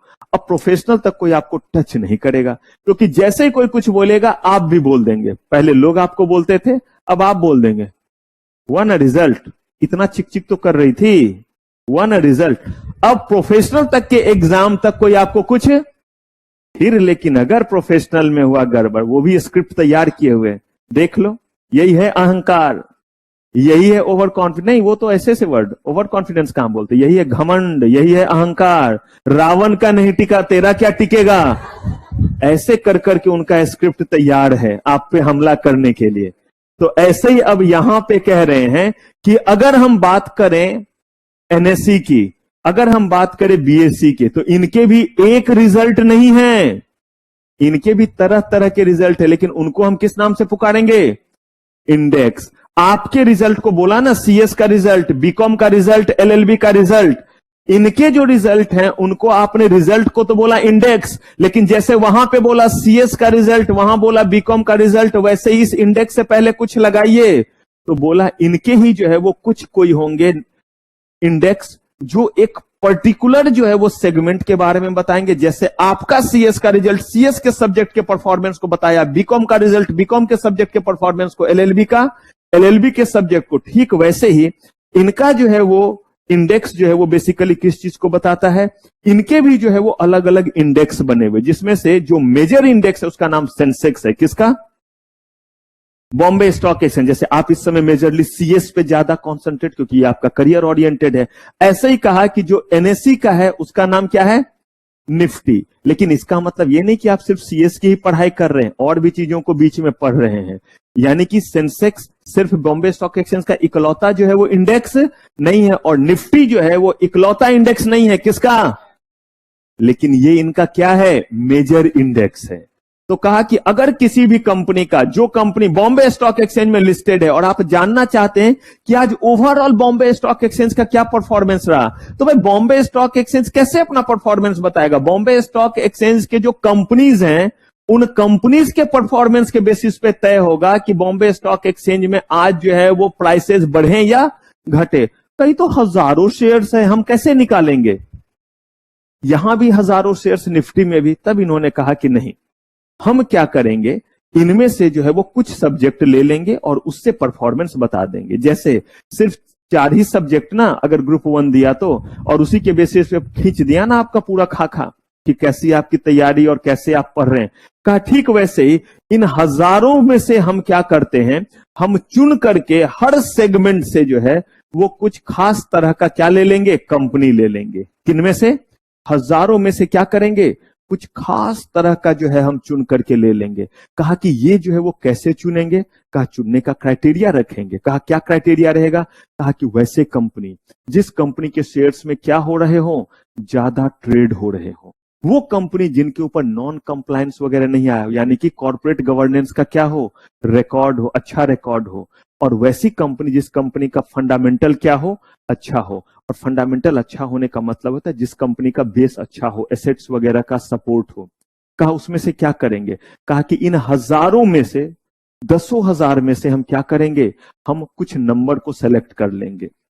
और यही जब सिलेक्शन किया तो इस सिलेक्शन में जो आपके जो है वो सेंसेक्स ने कहा कि मैं सिर्फ कितने कंपनी के बेसिस पे अपना परफॉर्मेंस बता दूंगा? हजारों में से किसके बेसिस पे? सोच लीजिए, हजारों में से कितना? हो सकता है कि अगर 1000 है तो 970 कंपनी का अलग परफॉर्मेंस हो। इन्होंने बोला इसी 30 को चुनूंगा, और निफ्टी ने बोला मैं कितने को? इसी का पूरा नाम S&P CNX निफ्टी है, standard and poor CNX Nifty है। तो अब कहा कि इसने कितने कंपनी के बेसिस पे कहा? बिल्कुल वैसे ही है। CS का आपका मॉड 2 का अगर रिजल्ट आए, कंप्लीट ग्रुप का रिजल्ट आएगा तो 7 पे, अगर ये आपका एक ग्रुप का होगा फर्स्ट ग्रुप तो 4 पे, सेकेंड ग्रुप का होगा तो 3 पे। यही अगर आपका जो है वो बीकॉम का जो है वो फर्स्ट सेमेस्टर रहा तो आप बताएंगे कितने? 7 पेपर। 7 आपको पीछा नहीं छोड़ रहा है, सारे साथ ही ना चल रहा हो कहीं, तो ये 7 का ही चक्कर है। तो अब कह रहे हैं कि ये जो है वो 7 पेपर पे हो सकता है कि आप LLB दे रहे हो, वो अलग पेपर पे होगा। कहा ठीक है, हमारे जितने भी हैं उनमें से सिर्फ और सिर्फ किसका चुना इन्होंने? कितने को चुना? जितने भी कंपनी लिस्टेड हैं 30 को चुना। किसने? और BSE का कौन सा वाला इंडेक्स? सेंसेक्स, जो इसका सबसे मेन इंडेक्स है। और NSE का कौन सा वाला? लेकिन कहा इसमें कौन से कंपनी लोगे? तो इन्होंने कहा सेंसेक्स को चुनने के लिए और निफ्टी को चुनने के लिए कहा, एकदम ध्यान से सुनिएगा, जितने भी इंडस्ट्री हैं हम हर इंडस्ट्री से कोशिश करेंगे अच्छे कंपनी लेने का। किससे? हर इंडस्ट्री से। ये नहीं कि बैंक ले रहे हैं तो 20 बैंक ही ले लेते हैं, नहीं, बैंक में भी ले रहे हैं तो 1-2 चुनिए जो आपको बेहतर लगता है। ऐसे ही जो है वो ड्रग्स एंड फार्मास्यूटिकल्स में कुछ चुनिए, कुछ जो है आप सीमेंट की कंपनी चुनिए, कुछ पेंटिंग वाली कंपनी चुनिए, कुछ लाइटिंग में चुनिए, कुछ शिपिंग में चुनिए, कुछ जो है वो IT सेक्टर का चुनिए, कुछ टेक्सटाइल का चुनिए। अलग अलग जो है वो किसमें? इंडस्ट्री में, अलग अलग सेक्टर्स में से कंपनी को क्या कीजिए? पिक कीजिए। आप कहेंगे सर इससे क्या होगा? कहा इससे होगा ये कि जब हम अलग अलग डायमेंशन से ले रहे तो ये भी कंपनी तो उसी मार्केट में है। अगर जो है मान करके चल रहे कि इन अच्छे कंपनीज के शेयर में गिरावट है, इसका मतलब है कि और भी जो कंपनी होंगे ओवर उनके शेयर्स या तो अप होंगे या क्या होंगे? डाउन। और जो हमारा रिजल्ट निकल करके आएगा वो रिजल्ट क्या होगा? वो रिजल्ट हमारा जो है वो ओवरऑल जो परफॉर्मेंस बताएगा वो या तो सेंसेक्स का या निफ्टी का सही परफॉर्मेंस बताएगा। लेकिन सोचिए जरा, मैंने चुना 30, कितने में से? हजारों में से। तो जरूरी है कि अगर जो है मैं कहूं कि सेंसेक्स आज अप गया है, बताऊंगा अप का मतलब क्या, लेकिन सेंसेक्स आज बढ़ा हुआ है, और अगर मैं कहूं कि निफ्टी आज बढ़ा हुआ है, तो इसका सेंस क्या आया? इसका मतलब मैंने जो ये 30 कंपनी और 50 कंपनी चुना है, इन कंपनीज का ओवरऑल कल से अच्छा परफॉर्मेंस, और अच्छा परफॉर्मेंस 2 चीजों पे है, एक इनके प्राइस बढ़े हैं और दूसरा नंबर ऑफ शेयर्स ज्यादा ट्रेड हुआ है, और इसी को बोलते हैं मार्केट कैपिटलाइजेशन। कहा कि जो हम परफॉर्मेंस कंपनी का देखते हैं वो सिर्फ किस बेसिस पे? मार्केट कैपिटलाइजेशन पे। और मार्केट कैपिटलाइजेशन का मतलब हुआ number of shares traded into the price on which it has been traded. इसको हम क्या बोलते हैं? Market capitalisation. कंपनी के अगर 1 लाख शेयर हैं और 10 रुपए वाले हैं तो मार्केट कैपिटलाइजेशन क्या हो गया? 10 लाख। लेकिन ध्यान से सुनिए, कंपनी के 1 लाख शेयर हैं, लेकिन इस कंपनी के इस 1 लाख शेयर में से 10,000 शेयर जो है वो 10 रुपए में बिके हैं। पॉसिबल? 10,000 शेयर 11 में बिके हैं। ये समझने में आसानी होगा, इसलिए वैसे एक शेयर अलग अलग प्राइस पे बिक सकता है, दिखाया भी था मैंने आपको, अगर आपको इलेक्ट्रॉनिक कॉन्ट्रैक्ट नोट्स याद हो। और मान लीजिए कि 10,000 शेयर 12 रुपए के रेट से बिके हैं। पॉसिबल? 10,000 शेयर जो है वो 9 रुपए के रेट से, ऐसे ही करके पूरे शेयर्स बिके होंगे। अगर ऐसा हुआ है तो कुछ मत कीजिए। ये कितने हो गए? 1 लाख। ये कितने हो गए? 1.1 लाख। ये हो गए 1.2 लाख। ये मार्केट कैपिटलाइजेशन सबको ऐड कर दीजिए तो टोटल मार्केट कैपिटलाइजेशन निकल जाएगा। और यहां पे आपको मैंने क्या बोला? डायरेक्टली क्या निकाल लिया आपने? तब जब मैंने बोला 1 लाख शेयर 10 रुपए के रेट से बिके तो क्या हुआ मार्केट कैपिटलाइजेशन? तो number of shares traded into the price on which it has been traded. यही होता है मार्केट कैपिटलाइजेशन। लेकिन हमारे 1 लाख शेयर ऐसे ट्रेड हो रहे हैं, ये देखिए जरा सा कैसे ट्रेड हो रहा है। ये लीजिए ट्रेड, कोई भी कंपनी का देख लीजिए। आइए जरा इन्फोसिस का ही देखिए। इन्फोसिस के देखिएगा लास्ट जो लॉट इसमें दिखेगा वो देखिएगा।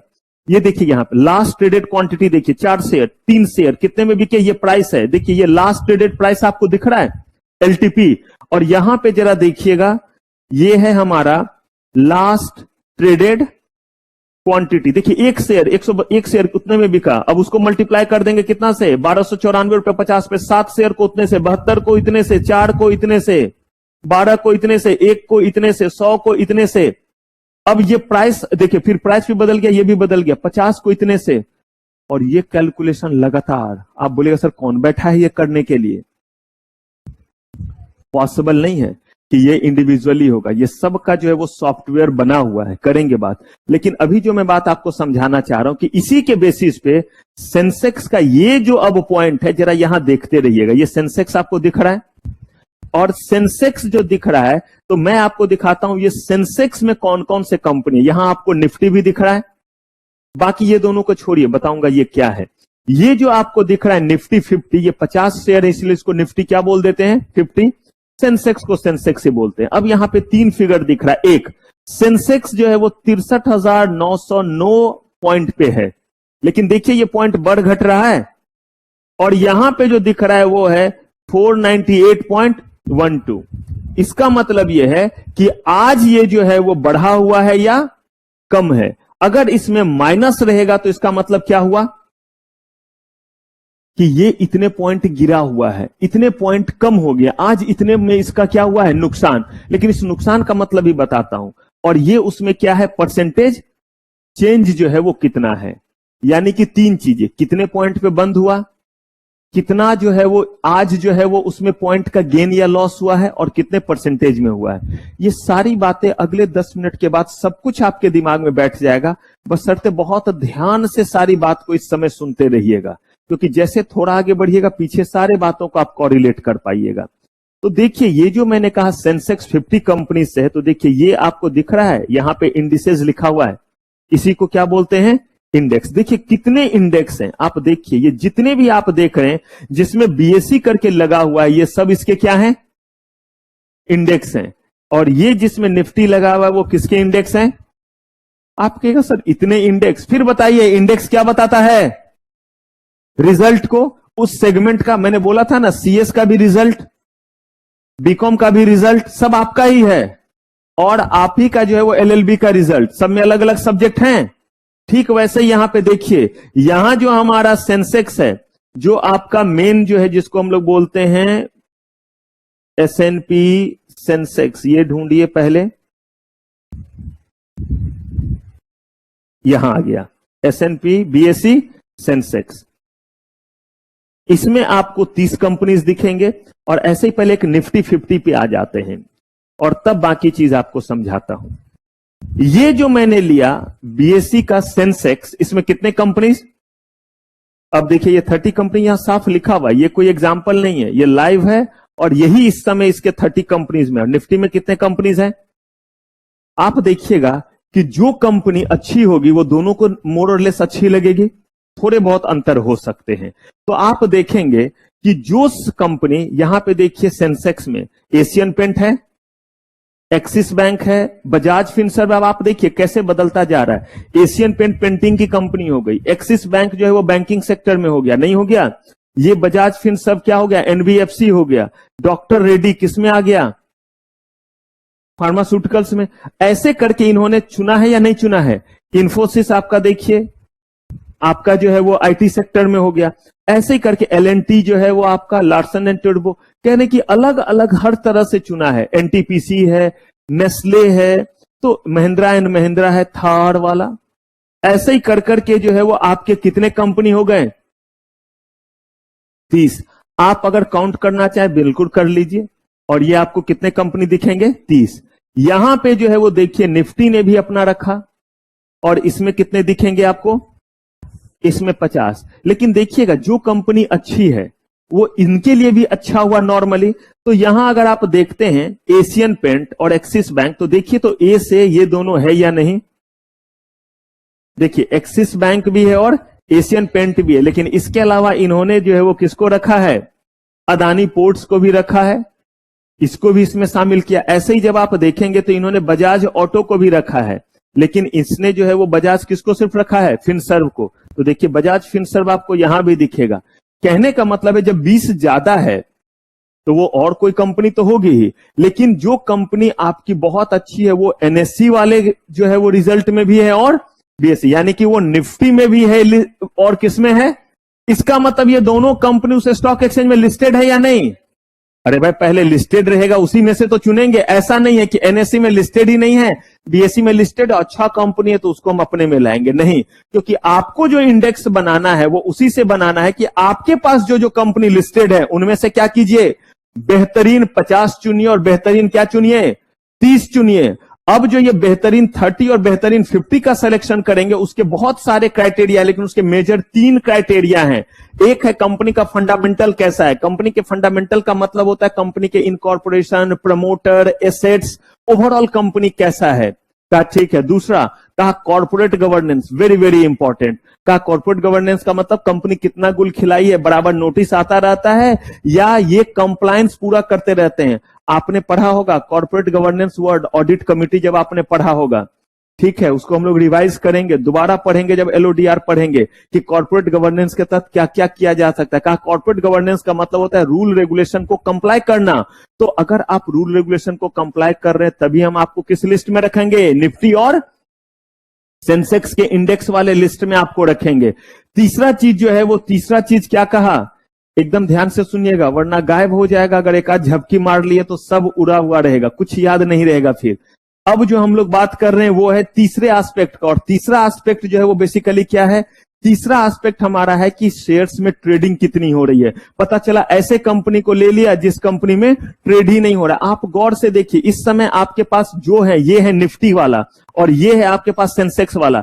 एक सेकेंड आपको मौका नहीं लगेगा और ये फटाफट जिसमें भी हिलडुल हो रहा है वो चेंज हो रहा है, और जो यहां रुका हुआ बस है वही रुका हुआ है। लेकिन देखिए जब तक आप इसके बारे में सोचिएगा तब तक इसमें भी क्या हो गया, ट्रेड हो रहा है। इसका मतलब है कि इन कंपनीज में ट्रेड होता है। ट्रेड होगा तभी तो उस बेसिस पे हम क्या तय करेंगे, हम इंडेक्स बना पाएंगे। रीजन ये है कि हमें चाहिए मार्केट कैपिटलाइजेशन, और मार्केट कैपिटलाइजेशन का मतलब ही होता है number of shares traded into the price on which it has been traded. तो ट्रेड ही नहीं होगा तो कैपिटलाइजेशन क्या, और हम पॉइंट जो है वो कैसे क्या करेंगे, डिटरमाइन करेंगे। तो इसका मतलब है कि इन्होंने जब चुना 30 और 50 तो इन 3 क्राइटेरिया पे चुना। इनको कहा गया कि कल को ये चाहे तो बदल सकते हैं कि नहीं, बोला बिल्कुल, ये स्टॉक एक्सचेंज का अपना डिस्क्रेशन है, अपना अधिकार है। अगर उन्हें लगता है, जैसे सत्यम, सुना था इस कंपनी का नाम, सत्यम कंपनी बहुत बड़ी कंपनी जो है वो आपका जो है वो आईटी सेक्टर में, लेकिन उसमें भी जो है बहुत बड़ा स्कैम हुआ था। वो एनएससी में भी लिस्टेड थी और बीएसई में, और लिस्टेड ही नहीं थी, एनएससी के भी जो है वो मेन इंडेक्स जो है वो निफ्टी में भी शामिल थी और किसमें, सेंसेक्स, दोनों में शामिल थी। दोनों ने लात मार के हटा दिया। क्या हुआ, स्कैम होने के बाद।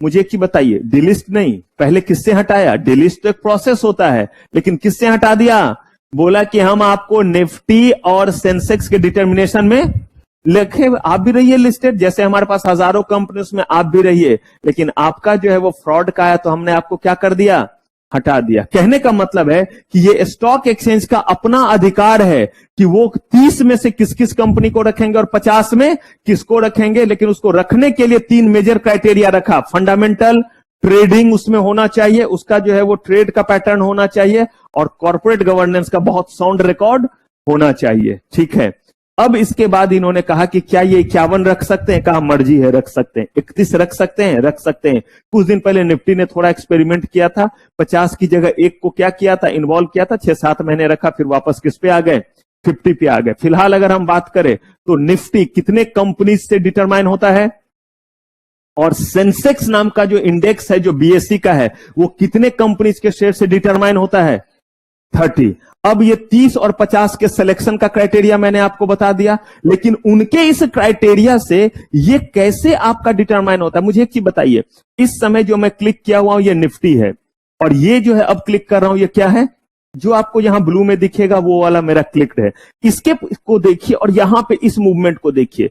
किसी भी कंपनी में थोड़ा सा भी खरीदने बेचने का काम हो रहा है, देखिए यहां पे इसके पॉइंट में चेंज आ रहा है या नहीं, कम भी हो रहा है ज्यादा भी, यानी कि अगर शेयर्स कम में बिका तो सेंसेक्स नीचे, और अगर ज्यादा में बिका तो इसका मतलब हर घड़ी बदल रहा है, 1 सेकंड का टाइम आपको नहीं मिलेगा। और ये क्या हो रहा है, चेंज हो रहा है। बिल्कुल वैसे ही है कि आपके जो है वो एक सब्जेक्ट में मार्क्स ज्यादा आ गए तो ओवरऑल रिजल्ट बढ़ गया या नहीं, एक में कम आ गया रिजल्ट कम हो गया या नहीं। तो यही तो यहां है इनका, इन्हीं 50 और 30 के बेसिस पे क्या डिटरमाइन होना है। लेकिन ये डिटरमाइन कैसे होना है वो अभी बताऊंगा। और साथ ही साथ यहां पे जो मैंने आपको कहा कि अलग अलग तरह के इंडेक्स है, इसका क्या मतलब। जैसे देखिए यहां पे जो लिखा हुआ है बीएससी का, आप देखिए क्या लिखा हुआ है, पढ़ पा रहे हैं, S&P BSE व्हाट बैंकेक्स, क्या लिखा हुआ है।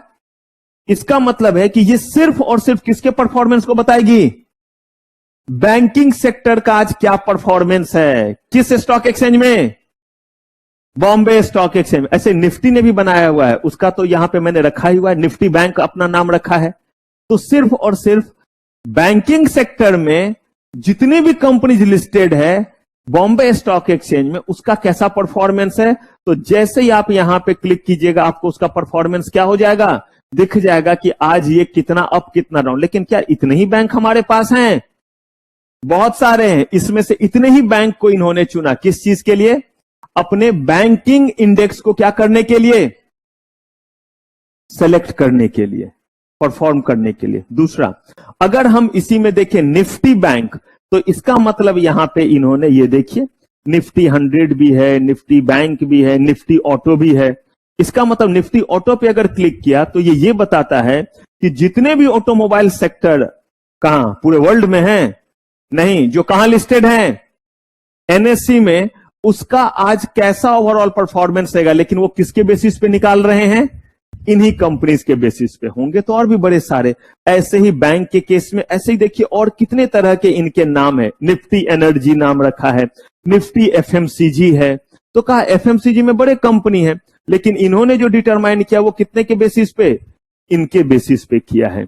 मैं जो बताना चाह रहा हूं वो ये है कि जिस तरीके से आपका जो रिजल्ट होता है, यानी कि आप जो अपना रिजल्ट बताते हैं, वो रिजल्ट सिर्फ ये बताता है कि इन सब्जेक्ट में आपका परफॉर्मेंस क्या रहा, कैसा रहा। ठीक वैसे ही ये कहते हैं कि बहुत सारे में से हमने क्या कर लिया, आपके बहुत सारे क्वालिटी में से जो है वो कुछ को क्या कर लिया, पिक किया और परफॉर्मेंस को बता दिया। तो ये तो आप समझ रहे हैं कि इंडेक्स हमारे क्या हो सकते हैं, अलग अलग हो सकते हैं। लेकिन मेजर इंडेक्स जो है वो बीएससी का क्या है, कितने कंपनीज पे है, एनएससी का मेजर इंडेक्स कितने कंपनीज पे बेस्ड है। इसका मतलब हजारों में से उसने 50 को चुना, इसने 30 को चुना, यही मतलब हुआ। लेकिन ये चुनने के बाद ये पॉइंट कैसे बना, और ये पॉइंट जो बढ़ घट रहा है वो कैसे बढ़ घट रहा है, इसके बारे में जानना होगा। आइए जरा यहां पे आप समझते हैं और बहुत ध्यान से समझिएगा ये क्या कहता है। देखिए, मान लेते हैं कि आज जो है वो पहला दिन है और आज बॉम्बे स्टॉक एक्सचेंज का बर्थ हो रहा है। तो आज पहला दिन है तो कंपनीज लिस्ट है वहां पे, बॉम्बे स्टॉक एक्सचेंज का इंडेक्स आज बनना है, तो कोई ना कोई दिन तो शुरुआत हुई होगी। कहा ठीक है, उस दिन इन्होंने कहा हम कितने कंपनी को चुनेंगे, 30 कंपनी को। इन्होंने 30 कंपनी का क्या कर लिया, सिलेक्शन किया। कितने कंपनी का चुनाव किया, 30। उन्होंने 30 कंपनी को चुना। अब इन्होंने जो ये 30 कंपनी चुना, ये 30 कंपनी का नाम मान लीजिए इन्फोसिस, कुछ शेयर होंगे या नहीं। तो उस दिन उनके 1 लाख शेयर और 100 रुपए के रेट से ट्रेड हुआ। सारे शेयर 100 रुपए के रेट से ही ट्रेड हुए होंगे। लेकिन मैं कैसे करूं, तब तो बहुत कॉम्प्लेक्स हो जाएगा। उसमें से हो सकता है कुछ जो है वो 100 के रेट से, कुछ 99 के रेट से। तो हमने सबको मल्टीप्लाई कर दिया तो मार्केट कैपिटलाइजेशन निकलेगा या नहीं निकलेगा। तो हमने मान लिया कि 1 लाख शेयर का पहले दिन ट्रेड हुआ और वो जो है वो किस रेट से ट्रेड हुआ, 100। ऐसे ही जो है वो विप्रो कंपनी के कितने शेयर्स का ट्रेड हुआ, 2 लाख, और किस रेट से हुआ, 50। ऐसे ही जो है वो एसबीआई टीसीएस करके टोटल कितने कंपनी मैंने पूरे कर दिए, 30 कंपनी कर दिए। हर कंपनी का आपको क्या निकलता जाएगा, ये निकल गया मार्केट कैपिटलाइजेशन, ये इसका निकल गया 1 करोड़ मार्केट कैपिटलाइजेशन, ये 3 लाख शेयर 200 के रेट से गए, मार्केट कैपिटलाइजेशन निकल गया।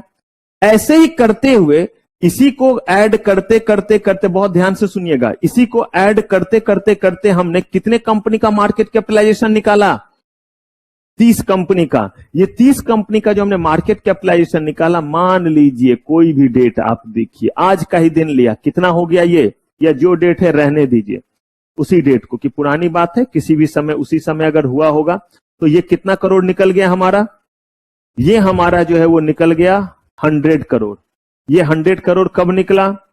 12 फरवरी को, कोई डेट था। क्लियर? जैसे ये निकला हमने कहा कि ये जो मार्केट कैपिटलाइजेशन है कितना करोड़? 100 करोड़। ये 100 करोड़ मार्केट कैपिटलाइजेशन कैसे करके आया? ये 100 करोड़ मार्केट कैपिटलाइजेशन आया कि ये जो हमारे पास 30 कंपनी है, जिससे कौन बना है? Bombay stock exchange. आज बॉम्बे स्टॉक एक्सचेंज का पहला दिन है और हमने जो है वो क्या किया? हमने 30 कंपनी को पिक किया, जिसमें से पहले कंपनी का मार्केट कैपिटलाइजेशन 1 करोड़। कैसे आया? कितने शेयर्स को किससे मल्टीप्लाई कर दिया? जितने में वो ट्रेड हुआ है। ये टोटल निकल गया कितना? 100 करोड़। अब जब ये निकला तो हमने पहली बार कहा कि 100 crore market capitalisation equal to 1000। मान लिया ये 100 भी हो सकता है और ये 1000 भी हो सकता है। एकदम आप पॉइंट टू पॉइंट चलिएगा तो 100 है। मान लिया कि ये जो है वो कितना हो गया? 1000 पॉइंट हो गया। यानी 100 करोड़ मार्केट कैपिटलाइजेशन को हमने क्या बोल दिया? कितने पॉइंट के बराबर बोल दिया हमने? पहले दिन कुछ तो बोलेंगे तभी ना पॉइंट में इसका कैलकुलेशन करेंगे। अब फिर अगले दिन कंपनीज के शेयर्स के प्राइस बढ़ेंगे और घटेंगे।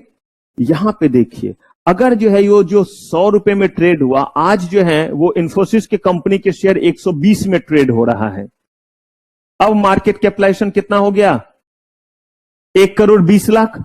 अब यहां पे कह रहे हैं कि ये 2 लाख कितने में ट्रेड? तो देखिए जो 1 करोड़ था कितना हो गया? तो किसी में कम भी हो रहा है और किसी में, ये कम ज्यादा को ऐड करते हुए 30 को फिर ऐड किया, सबका निकलेगा ना मार्केट कैपिटलाइजेशन। ये हमारा निकला कितना करोड़? 120 करोड़। पॉसिबल? कम भी हो सकता था और हमने ज्यादा लिया। कितना ना आया? 100। अब लगा दीजिए यूनिटरी मेथड। बार बार मैं कह रहा हूं, एक ही बार बताऊंगा, इसके बाद ये नहीं बताऊंगा। रीजन ये है कि ये नहीं पूछना है एग्जाम में। एग्जाम में बस वो पूछेगा कि बीएससी के इंडेक्स का नाम क्या है, तो आप भी बोलिएगा सेंसेक्स। कितने कंपनी से है, तो आप भी बोलिएगा 30। बस इतने तक ही है, ये नहीं है। ये जो है वो आपको समझना इसीलिए क्योंकि ये ऐसा टेक्निकल चीज है जो आपको इन जनरल समझने को फिर नहीं मिलना है। अब जो है वो क्या हो रहा है इसमें? 120 करोड़ क्या निकल गया? Market capitalisation.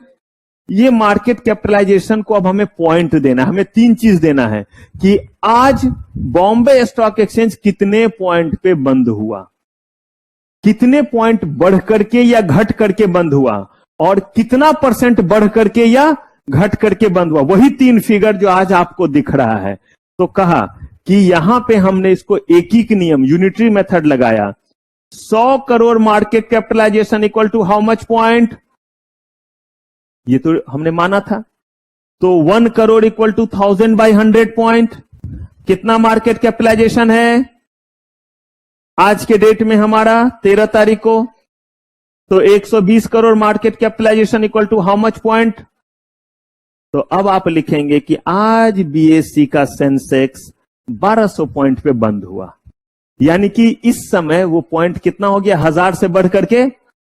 ठीक है, अब ये जो बढ़ा है, तो पहले 1000 था, अब 1200 हुआ है। तो बढ़ के बंद हुआ या घट के? कितने पॉइंट हो गया? 200 पॉइंट बढ़ा हुआ है। अब ये कितने % बढ़ा है या घटा है?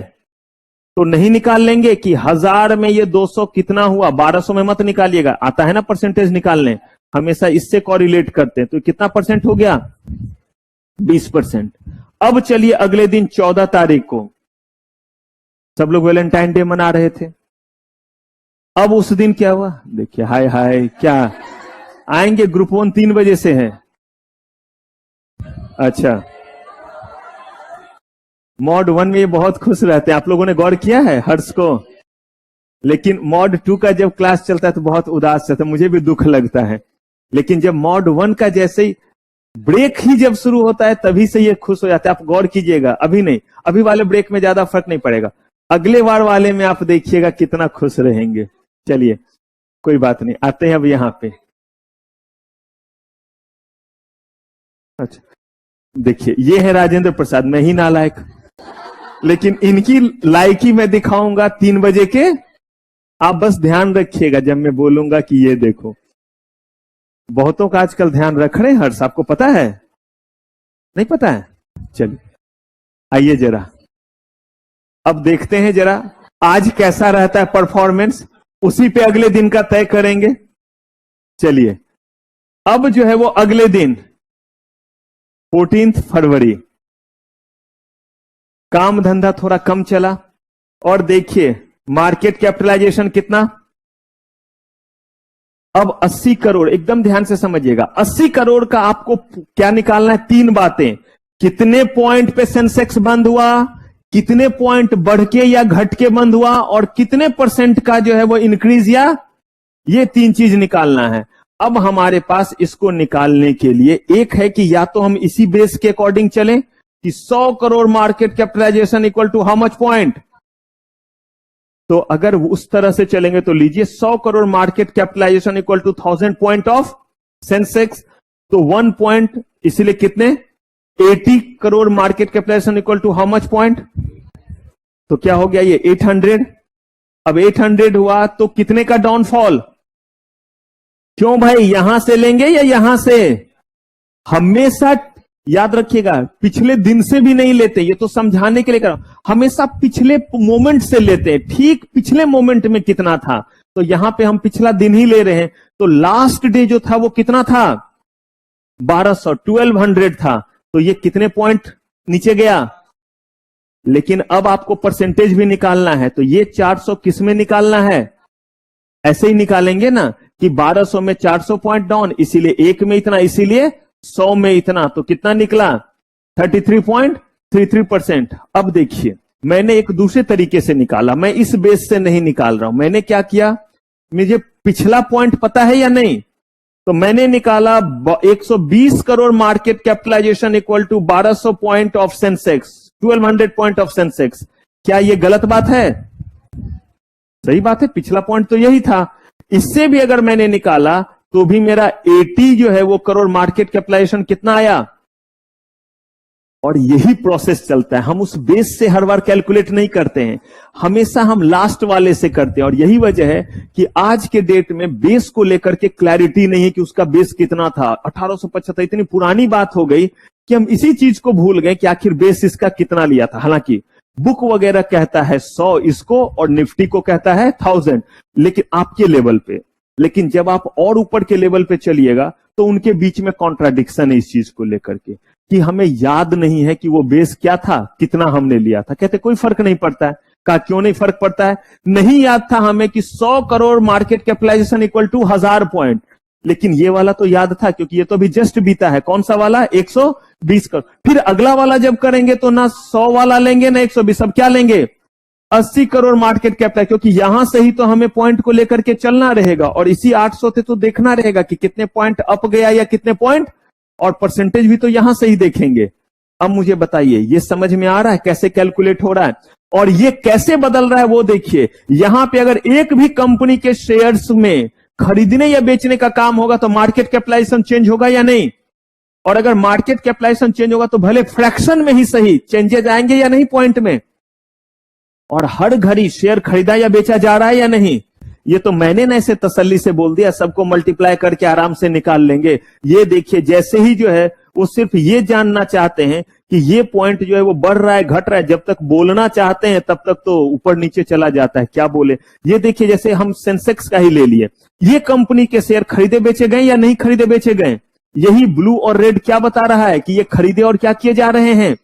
अब देखिए एक भी शेयर खरीदा बेचा जा रहा है तो आपकी नजर यहां सेंसेक्स पे भी साथ साथ रहे।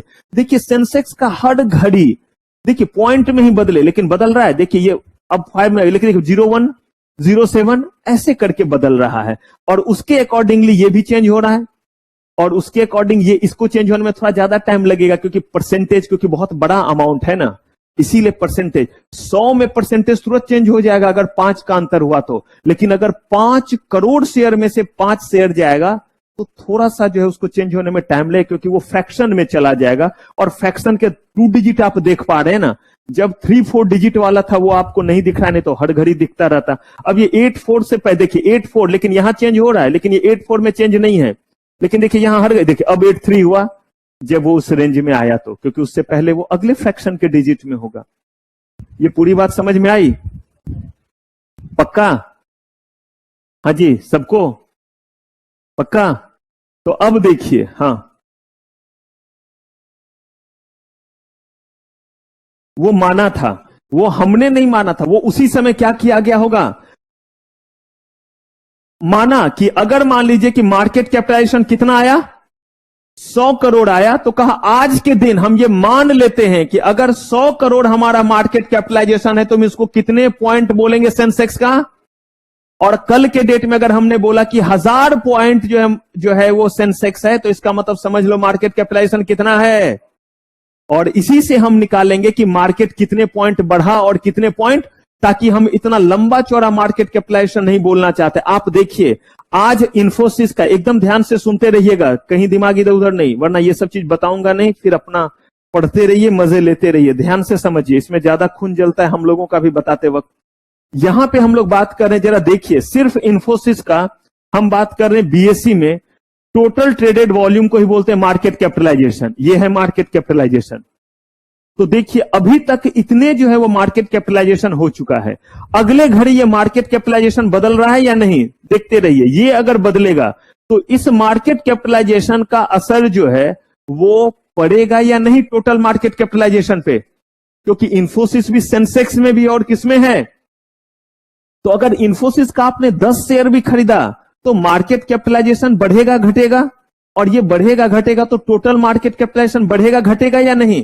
देखिए इस समय पॉइंट कैसे निकल रहा है, इस समय जो पॉइंट निकल रहा है वो निकल रहा है कि ये मार्केट कैपिटलाइजेशन हमने ऐड कर दिया, किसका, इंफोसिस का। ऐसे ही करके अगर हम बात कर रहे हैं कहां पे अभी हम है, सेंसेक्स में, तो हमारे पास कितने कंपनी, 30। इस समय 30 कंपनी का ये मार्केट कैपिटलाइजेशन लिया, फटाक से ऐड किया और इसको उस पॉइंट से कोरिलेट कर दिया, और ये डिटरमाइन हो गया कि सेंसेक्स इतना पॉइंट और इतना पॉइंट बढ़ा हुआ है। अगले ही पल को कम भी हो सकता है अगर किसी का ट्रेडिंग कम प्राइस पे होना शुरू हो गया। तो यही वजह है कि जब कंपनी के शेयर कम दाम में बिकते हैं तो मार्केट कैपिटलाइजेशन ज्यादा होगा या कम, और अगर कम होगा तो सेंसेक्स या निफ्टी जो भी है उसके पॉइंट कम होंगे या नहीं। तभी तो हम बोलते हैं इतने पॉइंट गिर गया, यानी कि इस समय अगर ये इतने पे है और इससे कम हो गया तो उसी को गिरना बोलते हैं। कहते हैं आज जबरदस्त उछाल आई और सेंसेक्स जो है वो 517 पॉइंट ऊपर चढ़ के बंद हुआ, इसका मतलब ज्यादा लोगों ने शेयर खरीदना शुरू किया, कुछ अच्छा न्यूज आया है, कुछ अच्छा सेंटीमेंट आया है। और डिटरमाइन किससे कर रहे हैं, तो भाई ज्यादा खरीदो और ज्यादा दाम में खरीदो, यही दो फैक्टर तो हैं। ये दोनों फैक्टर मल्टीप्लाई हो रहे हैं बढ़ करके, तो मार्केट कैपिटलाइजेशन बढ़ा या नहीं बढ़ा, और मार्केट कैपिटलाइजेशन बढ़ेगा तो डायरेक्टली पॉइंट आपका बढ़ेगा या नहीं बढ़ेगा। हाँ जी मिश्रा जी, समझ रहे हैं, ठीक है, पूरा बात समझ रहे हैं सब लोग। ये है आपका डिटरमाइन होने का क्या तरीका, 100%। ऐसे ही अगर हम बात करें निफ्टी का तो कितने शेयर पे, 50। अब मान लीजिए कि यहां पे इसके अलावा भी तो बहुत सारे कंपनीज हैं। इसका मतलब ये मत समझिए कि अगर जो है वो निफ्टी आज बढ़ा है और सेंसेक्स आज कम हुआ है तो जिनके जिनके पास कंपनी के शेयर्स थे किसी भी कंपनी के उसको नुकसान ही होगा, नहीं। ये सिर्फ और सिर्फ किसको बता रहा है, इसमें। और इसमें भी निफ्टी के सारे शेयर्स आज थोड़ा ना कम ज्यादा हुए होंगे। जैसे आप देख लीजिए किसी का ओवरऑल सेंसेक्स आपका बढ़ा हुआ है 507 पॉइंट और आपका निफ्टी कितने पॉइंट, 159 पॉइंट जो है बढ़ा हुआ है। आप परसेंटेज में देखिएगा तो एक जैसा दिखेगा आपको, देख रहे हैं 0.85% और 0.80। कभी कभी ऐसा होगा कि एक बढ़ा हुआ रहेगा और दूसरा गिरा हुआ रहेगा। आप कहिएगा सर ऐसा कैसे होगा, निफ्टी में 20 एक्स्ट्रा भी तो है। मान लीजिए 30 का एक जैसा रहा, लेकिन ये 20 बागर बिल्ले इतने नालायक निकले कि लेकर के बैठ गए निफ्टी को, पॉसिबल। या उल्टा भी हो सकता है कि ये 30 तो जो है वो अच्छे रहे, लेकिन ये जो है वो 20 जो है वो बहुत ज्यादा उछाल था, तो ये जो है वो और लेकर के ऊपर बढ़ गए। दोनों ही बात है। ये बिल्कुल वैसे ही है कि स्कूल के समय में आप बनाते होंगे एक क्वेश्चन कि एक क्लास में जो है वो इतने बच्चे हैं, इनकी एवरेज उम्र इतनी है, एज इतनी है। 4 ऐसे बच्चे आ गए जिनका एवरेज जो है वो इतना है, तो बताइए टोटल एवरेज क्या होगा, नहीं पढ़ते थे। तो अगर वो नए बच्चे आए, उनका एवरेज एज ज्यादा है, ज्यादा उम्र के, तो सबका एवरेज एज बढ़ जाता था। और वो अगर कम के है तो सबका क्या कर देता था, कम। बिल्कुल वैसे ही ये 30 तो ठीक है, लेकिन जो 20 है वो कभी सबको कम भी कर सकता है और क्या कर सकता है, ज्यादा भी कर सकता है। और फिर मैंने कहा कि बाकी कंपनी का कहा वो तो डिपेंड करता है, लेकिन ओवरऑल हम क्या मानेंगे कि अगर आपका रिजल्ट ऐसा आ रहा है तो आप ऐसे ही बच्चे हैं। लेकिन हो सकता है कि एक्सेप्शन से पार्ट सीएस में आपका रिजल्ट अच्छा नहीं आया, लेकिन क्या कमाल का आप डांस करते हैं, खुद भी नाचते हैं, लोगों को भी नचा देते हैं। कहा कि ऐसा हो सकता है, लेकिन हम कह देते हैं नॉर्मल सेंस में कि अगर कोई बच्चा है वो जो है वो सीएस में अच्छा रिजल्ट नहीं, लेकिन हो सकता है उसका ड्राइंग बहुत अच्छा हो, वो बच्चा जीके में बहुत अच्छा हो, वो बच्चा मैथमेटिक्स में क्या हो, बहुत अच्छा हो, लेकिन जैसे ही सीएस का उसका रिजल्ट इस समय अच्छा नहीं आया तो उसी पे टिप्पणी चलने लगती है कि कुछ नहीं करेगा लाइफ में, नालायक है, छोड़ दो, पैसे बेकार कर रहे हो इसके ऊपर। तो ठीक वैसे ही जिसमें मार्केट ओवरऑल गिरा हुआ रहता है तो हम लोग कहते हैं कि आज मार्केट में पैसे नहीं लगाओ, मार्केट का पोजीशन अच्छा नहीं है, या आज मार्केट गिरा हुआ है, इसमें जो है वो आज शॉर्ट करते हैं, बताऊंगा ये सब वर्ड बाद में यूज करेंगे। तो कह रहे हैं कि ये सारा का सारा चीज बहुत सब्जेक्टिव हो जाता है। अगर हम इस 30 और 50 को समझ चुके हैं और इस 30-50 में ही आप देखिए, ऐसे यहां पे एक नजर डालिए और देखिए तो किसी कंपनी के शेयर में आज माइनस में चेंज है, इस यहां देखिएगा परसेंटेज चेंज, जबकि आज सेंसेक्स इस समय 500 से ज्यादा पॉइंट बढ़ा हुआ है। और देखिए तो किसी में नेगेटिव दिख रहा है, देखिए सब पॉजिटिव है, लेकिन ये देखिए यहां नेगेटिव दिखा, कोटक बैंक -2.6%, और कोई दिख रहा है, और एक और दिखा, कौन सा, विप्रो। यानी कि इस 30 में से 2 कंपनी आज भी क्या है, ये तो 50, इस 30 की बात कर रहा हूं, 28 क्या दिख रहा है, तभी ना सेंसेक्स का ओवरऑल क्या बढ़ गया। लेकिन इसके अलावा जब 30 में ये 2 है जो आपको क्या दिख गए, नेगेटिव, तो हजारों कंपनी में और कंपनी नहीं होंगे जिनके शेयर के प्राइस आज कम हुए होंगे। ऐसे ही निफ्टी आज जो है वो बढ़ा हुआ है या घटा हुआ है, ये देखिए कितने पॉइंट ज्यादा है, 169 पॉइंट बढ़ा हुआ है। इसका मतलब कितने कंपनी इसमें है, 50।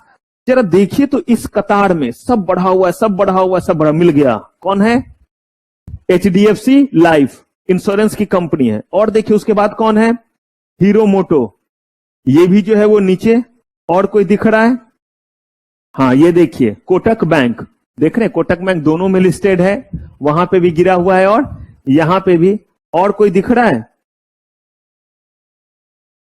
हाँ, और ये कौन सा, विप्रो, दोनों में लिस्टेड है। तो देखिए यहां पे 4 कंपनी दिखा, वहां क्या दिखा, 2 कंपनी दिखा, क्योंकि इसमें 50 कंपनी से लिस्टेड है तो 2 शेयर्स दिखे। ये है बेसिकली आपका जो है वो इंडेक्स और कैसे इसको डिटरमाइन करते हैं। क्लियर है अब ये चीज। फिर मैंने बोला बेस को लेकर के आपके लेवल पे कंफ्यूजन नहीं, आपके लेवल पे मतलब जो आप सीएस में जो आपको ज्ञान दिया जाता है, लेकिन एक्सपर्ट लेवल पे वो कहते हैं कि इतनी पुरानी बात है कि हमने जो बेस माना था कि इतना इक्वल टू इतना पॉइंट, वो ध्यान नहीं है। लेकिन सोचिए जरा, ये हर घड़ी डिटरमाइन, एक शेयर के खरीदे बेचे जाने पे ये बदल रहा है या नहीं, कौन इसको कर रहा होगा, कहा ह्यूमन बीइंग के लिए पॉसिबल नहीं है। तो कहा ये कैसे होता होगा, कहा कि भाई ये किसी न किसी सॉफ्टवेयर के जरिए ही होता होगा, और बॉम्बे स्टॉक एक्सचेंज में जिस सॉफ्टवेयर के जरिए होता है उसको कहते हैं बोल्ट। क्या कहते हैं, bolt, Bombay stock exchange online trading mechanism. और ये जो एनएससी है, ये जो है वो जिस सॉफ्टवेयर के जरिए इस चीज को कहता है उसको क्या बोलते हैं, निट कहते हैं, जिसका नाम है national exchange of automated trading. ये 2 कामों को करता है, पहला टू डिटरमाइन द निफ्टी, यानी कि to determine the index of NSC, चाहे बैंक एक्स रहे, निफ्टी बैंक रहे तो भी, निफ्टी ऑटो रहे तो भी। और ये किसको डिटरमाइन करता है, सेंसेक्स को, या जो भी इंडेक्स है किस पे, बीएसई पे। मतलब ये है कि आप समझ लीजिए बिल्कुल वैसे ही कि जैसे आप मूवी देखते हैं, और आप मूवी देखते हैं तो आप मूवी देख सकते हैं वीएलसी प्लेयर पे भी, और आप मूवी देख सकते हैं विंडो मीडिया प्लेयर पे भी। अगर मान लीजिए 3 इडियट नाम की मूवी आप देख रहे हैं, और ये जो, इसका मतलब होमवर्क नहीं है ये सब, 3 इडियट नाम की अगर मूवी देख रहे हैं और उसको वीएलसी प्लेयर पे देख रहे हैं, तो उसमें आप देखते होंगे कि स्पेस बटन दबाएंगे तो वो पॉज हो जाता है, लेकिन यही विंडो मीडिया प्लेयर पे देखेंगे तो आपको 2 बटन दबाना पड़ता है, कंट्रोल प्लस आप पी करेंगे तो पॉज होगा और फिर क्या होगा, प्ले होगा। मुझे एक चीज बताइए, जब आप वीएलसी प्लेयर पे 3 इडियट देखिएगा तो उसमें आपको शाहरुख खान दिखेंगे, और जब विंडो मीडिया प्लेयर पे देखेंगे तो उसमें जो है आपको आमिर खान मिलेंगे, ऐसा होगा। नहीं, लेकिन दोनों के फंक्शनैलिटी में बस चेंज आया ना। ठीक वैसे ही जो चीज आपका बोल्ट है वही चीज क्या है, यानी कि ये चीज कि कैसे डिटरमाइन हो रहा है ये मैनुअली किया जाना पॉसिबल। तो उसके लिए जो सॉफ्टवेयर यूज किया है किसने, बॉम्बे स्टॉक एक्सचेंज ने, उसका नाम क्या है, और जो एनएससी ने किया उसका नाम। लेकिन कहा कि अगर आप देखेंगे तो वीएलसी प्लेयर आपको थोड़ा सोफिस्टिकेटेड लगेगा, क्योंकि बस स्पेस दबाया और क्या हो गया, पॉज हो गया। कहा कि इन दोनों में अगर देखा जाए किसका सॉफ्टवेयर एडवांस है, कहा this is much much much advance, बहुत ज्यादा एडवांस है। कौन सा, national exchange of automated trading. और यही वजह है कि now a days national stock exchange is second most advance stock exchange of the world. इतना अच्छा टेक्नोलॉजी है। पुराना आपका कौन, बीएससी। लेकिन ये जो है जब आया तो बीएससी के चीजों को देखा, कमियों को देखा, और इतना ज्यादा सॉफ्टवेयर वगैरह का इस्तेमाल किया, इतने रोबस्ट सिस्टम का इस्तेमाल किया है। मैंने बोला दोनों में सेम काम हो रहा है, अंतर तो बता दिया, दोनों पे आप मूवी देख रहे हैं, सेम मूवी दिखेगा, सेम ट्रेडिंग होगा, लेकिन थोड़ा सोफिस्टिकेशन इसमें क्या है, ज्यादा है। ये थोड़ा ज्यादा क्या है, एडवांस। तो दोनों के दो काम, पहला काम to determine Nifty, to determine what, लेकिन सिर्फ निफ्टी और सेंसेक्स नहीं, all the indexes of NSC is determined by which mechanism, all the index of BSC is determined by home, bolt, जिसमें से एक सेंसेक्स भी है और इसमें एक क्या है, निफ्टी भी है। लेकिन ये जो इतने सारे दिख रहे हैं, जितने भी ये नाम आपको यहां पे दिख रहे हैं, ये देखिए लेफ्ट साइड में जो मैंने ओपन किया हुआ है निफ्टी के साथ, ये सारे के सारे इंडेक्स ही है। तो देखिए जरा, यहां से बीएससी का शुरू हुआ, बीएससी चलता गया यहां तक गया। ये जितने भी इंडेक्स है, चाहे ग्रीनएक्स हो, चाहे हेल्थ केयर हो, चाहे BSE IPO index, BSE Sensex, BSE देखिए एसएमई आईपीओ भी इंडेक्स बनाया है। इसके बाद सीएसपीसी, BSE 500, Bankex, capital goods, Carbonex, इस नाम से जितने भी, इन सबको कौन डिटरमाइन कर रहा है, बोल्ट। और निफ्टी के जितने भी नाम यहां एनएससी के दिख रहे हैं, Nifty 100, 200, 50, Nifty auto, Nifty bank, commodities, जो भी है, इसको कौन कर रहा है, और मैकेनिज्म क्लियर है। हर जगह मार्केट कैपिटलाइजेशन पे ही हो रहा है। यहां पे जो है बैंक एक्स में सिर्फ बैंक वाले पे, और इधर सबका चुन करके जो 30 और 50 किया है उसके बेसिस पे। क्लियर है ये चीज। तो अगर यहां हम पहुंचे तो इसके दो में से एक काम तो आप समझ गए, कौन सा काम, टू डिटरमाइन द इंडेक्स। लेकिन अगला चीज है to make settlement in the trade performed in, ये भी आपको नहीं है पता, कोई बात नहीं, दोबारा आपको इस जगह लाऊंगा, क्योंकि अभी एक इसका फीचर बताया, दूसरा भी बताऊंगा कि कैसे शेयर खरीदते बेचते तो आपस में क्या होता है, सेटलमेंट होता है, उसकी भी बात करेंगे। यहां तक क्लियर समझो। देखिए इंडेक्स वाला चीज समझने में थोड़ा सा जो है वो बोलना हम लोग को ज्यादा पड़ता है, और आपका बस एक ही काम रहता है, बस धैर्य से, पेशेंस से सारे चीज को अंत तक सुनते रहिए। अब जरा मुझे बताइए, जब शुरू के 10 मिनट में सुन रहे थे तो अजीब लग रहा था, क्या हो रहा है, क्या बोल रहे हैं, 30 50 क्या, लेकिन मैंने आपको बोला बस सुनते जाइए। उस समय दिमाग को बंद मत कर दिए क्या बोले जा रहे हैं, बस मान लीजिए कि हमें सुनते रहना है। और देखिए जब अभी हम कॉरिलेट करते हैं उस बात को तो बहुत आसानी से कर लेते हैं। हाँ समझ गए, ये जो 30 और 50 बोल रहे थे क्या मतलब था, इसी से क्या होना है, डिटरमाइन। ये जो रिजल्ट वगैरह वाली बात कर रहे थे वो क्या सेंस था, क्लियर है। अब यहां पे हम आएंगे सेटलमेंट सिस्टम में, लेकिन पहले इसको अब डन कर लीजिए। डन है, हाँ जी, भीम, नकुल, अर्जुन, सहदेव सबका। और ये एकदम युधिष्ठिर की तरह शांत बैठे हैं, कौन, अर्जुन पंडित। चलिए, लेकिन यही हैं जिन्होंने एक आग लगाई थी, और वो क्या था, झूठ बोला था, एक हाफ झूठ, क्या था बताइए।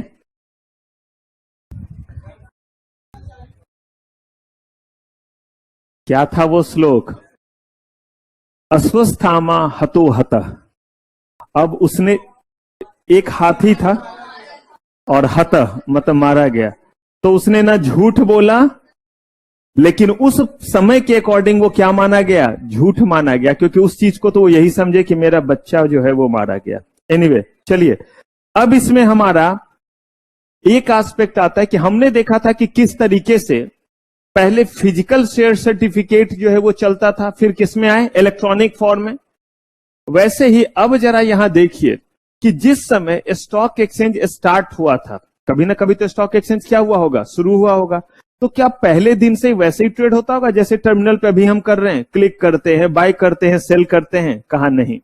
और ठीक वैसे ही ऑर्डर फटाक से लग जाता होगा जैसे अभी लग रहा है, ठीक वैसे ही सेटलमेंट हो जाता होगा? कहा कि भाई इन सारे चीजों को होने के लिए टेक्नोलॉजी चाहिए। लेकिन एक वो जमाना भी था जब हमारे पास कंप्यूटर ही नहीं था, बाकी टेक्नोलॉजी तो दूर की बात है। हाथों से ऑर्डर लिखे जाते थे कि आप कौन सा शेयर, इन्फोसिस के इतने शेयर मेरे लिए इतने पे, ठीक है आपका इतने पे, मेरा इतने पे, किसका इससे मैच किया, हाँ हाँ हो जाएगा। अब ऐसे कर करके उसको फ्लोर ट्रेडिंग बोलते थे। सब लोग एक फ्लोर पे खड़े हैं और चिल्लम चिल्ली मचा हुआ है। जैसा आप गुरु मूवी में, होमवर्क नहीं है फिर, गुरु मूवी में अभिषेक बच्चन की एक मूवी है, उसमें थोड़ा सा दिखाया गया है जो केला सिल्क और बाकी चीज का जो है ट्रेडिंग वगैरह। और एक और भी मूवी उसके बाद भी आ गई है, एक स्कैम जो है,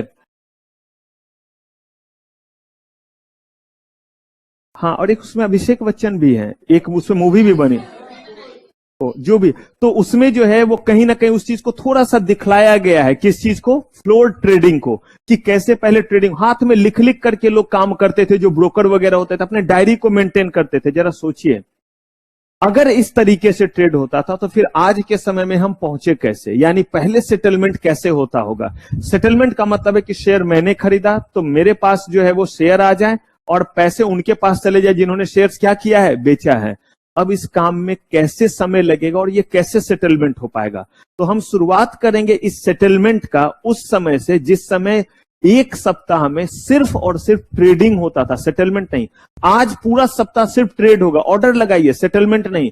अगले सप्ताह में कोई काम नहीं होगा, सिर्फ क्या होगा, जो पिछले सप्ताह में ऑर्डर लगे थे उसका हम क्या करेंगे, सेटलमेंट करेंगे। और कैसे हम इससे रोलिंग सेटलमेंट पे पहुंचे, जो आपने बोला T+2 पढ़ा, तो उसी का हम पूरे हिस्ट्री से शुरुआत करेंगे कि पहले कैसे जो है वो आपका ट्रेड, फिर हम कैसे रोलिंग सेटलमेंट में पहुंचे, रोलिंग सेटलमेंट में हम T+7 से कैसे T+2 और T+1 की तरफ पहुंच रहे हैं।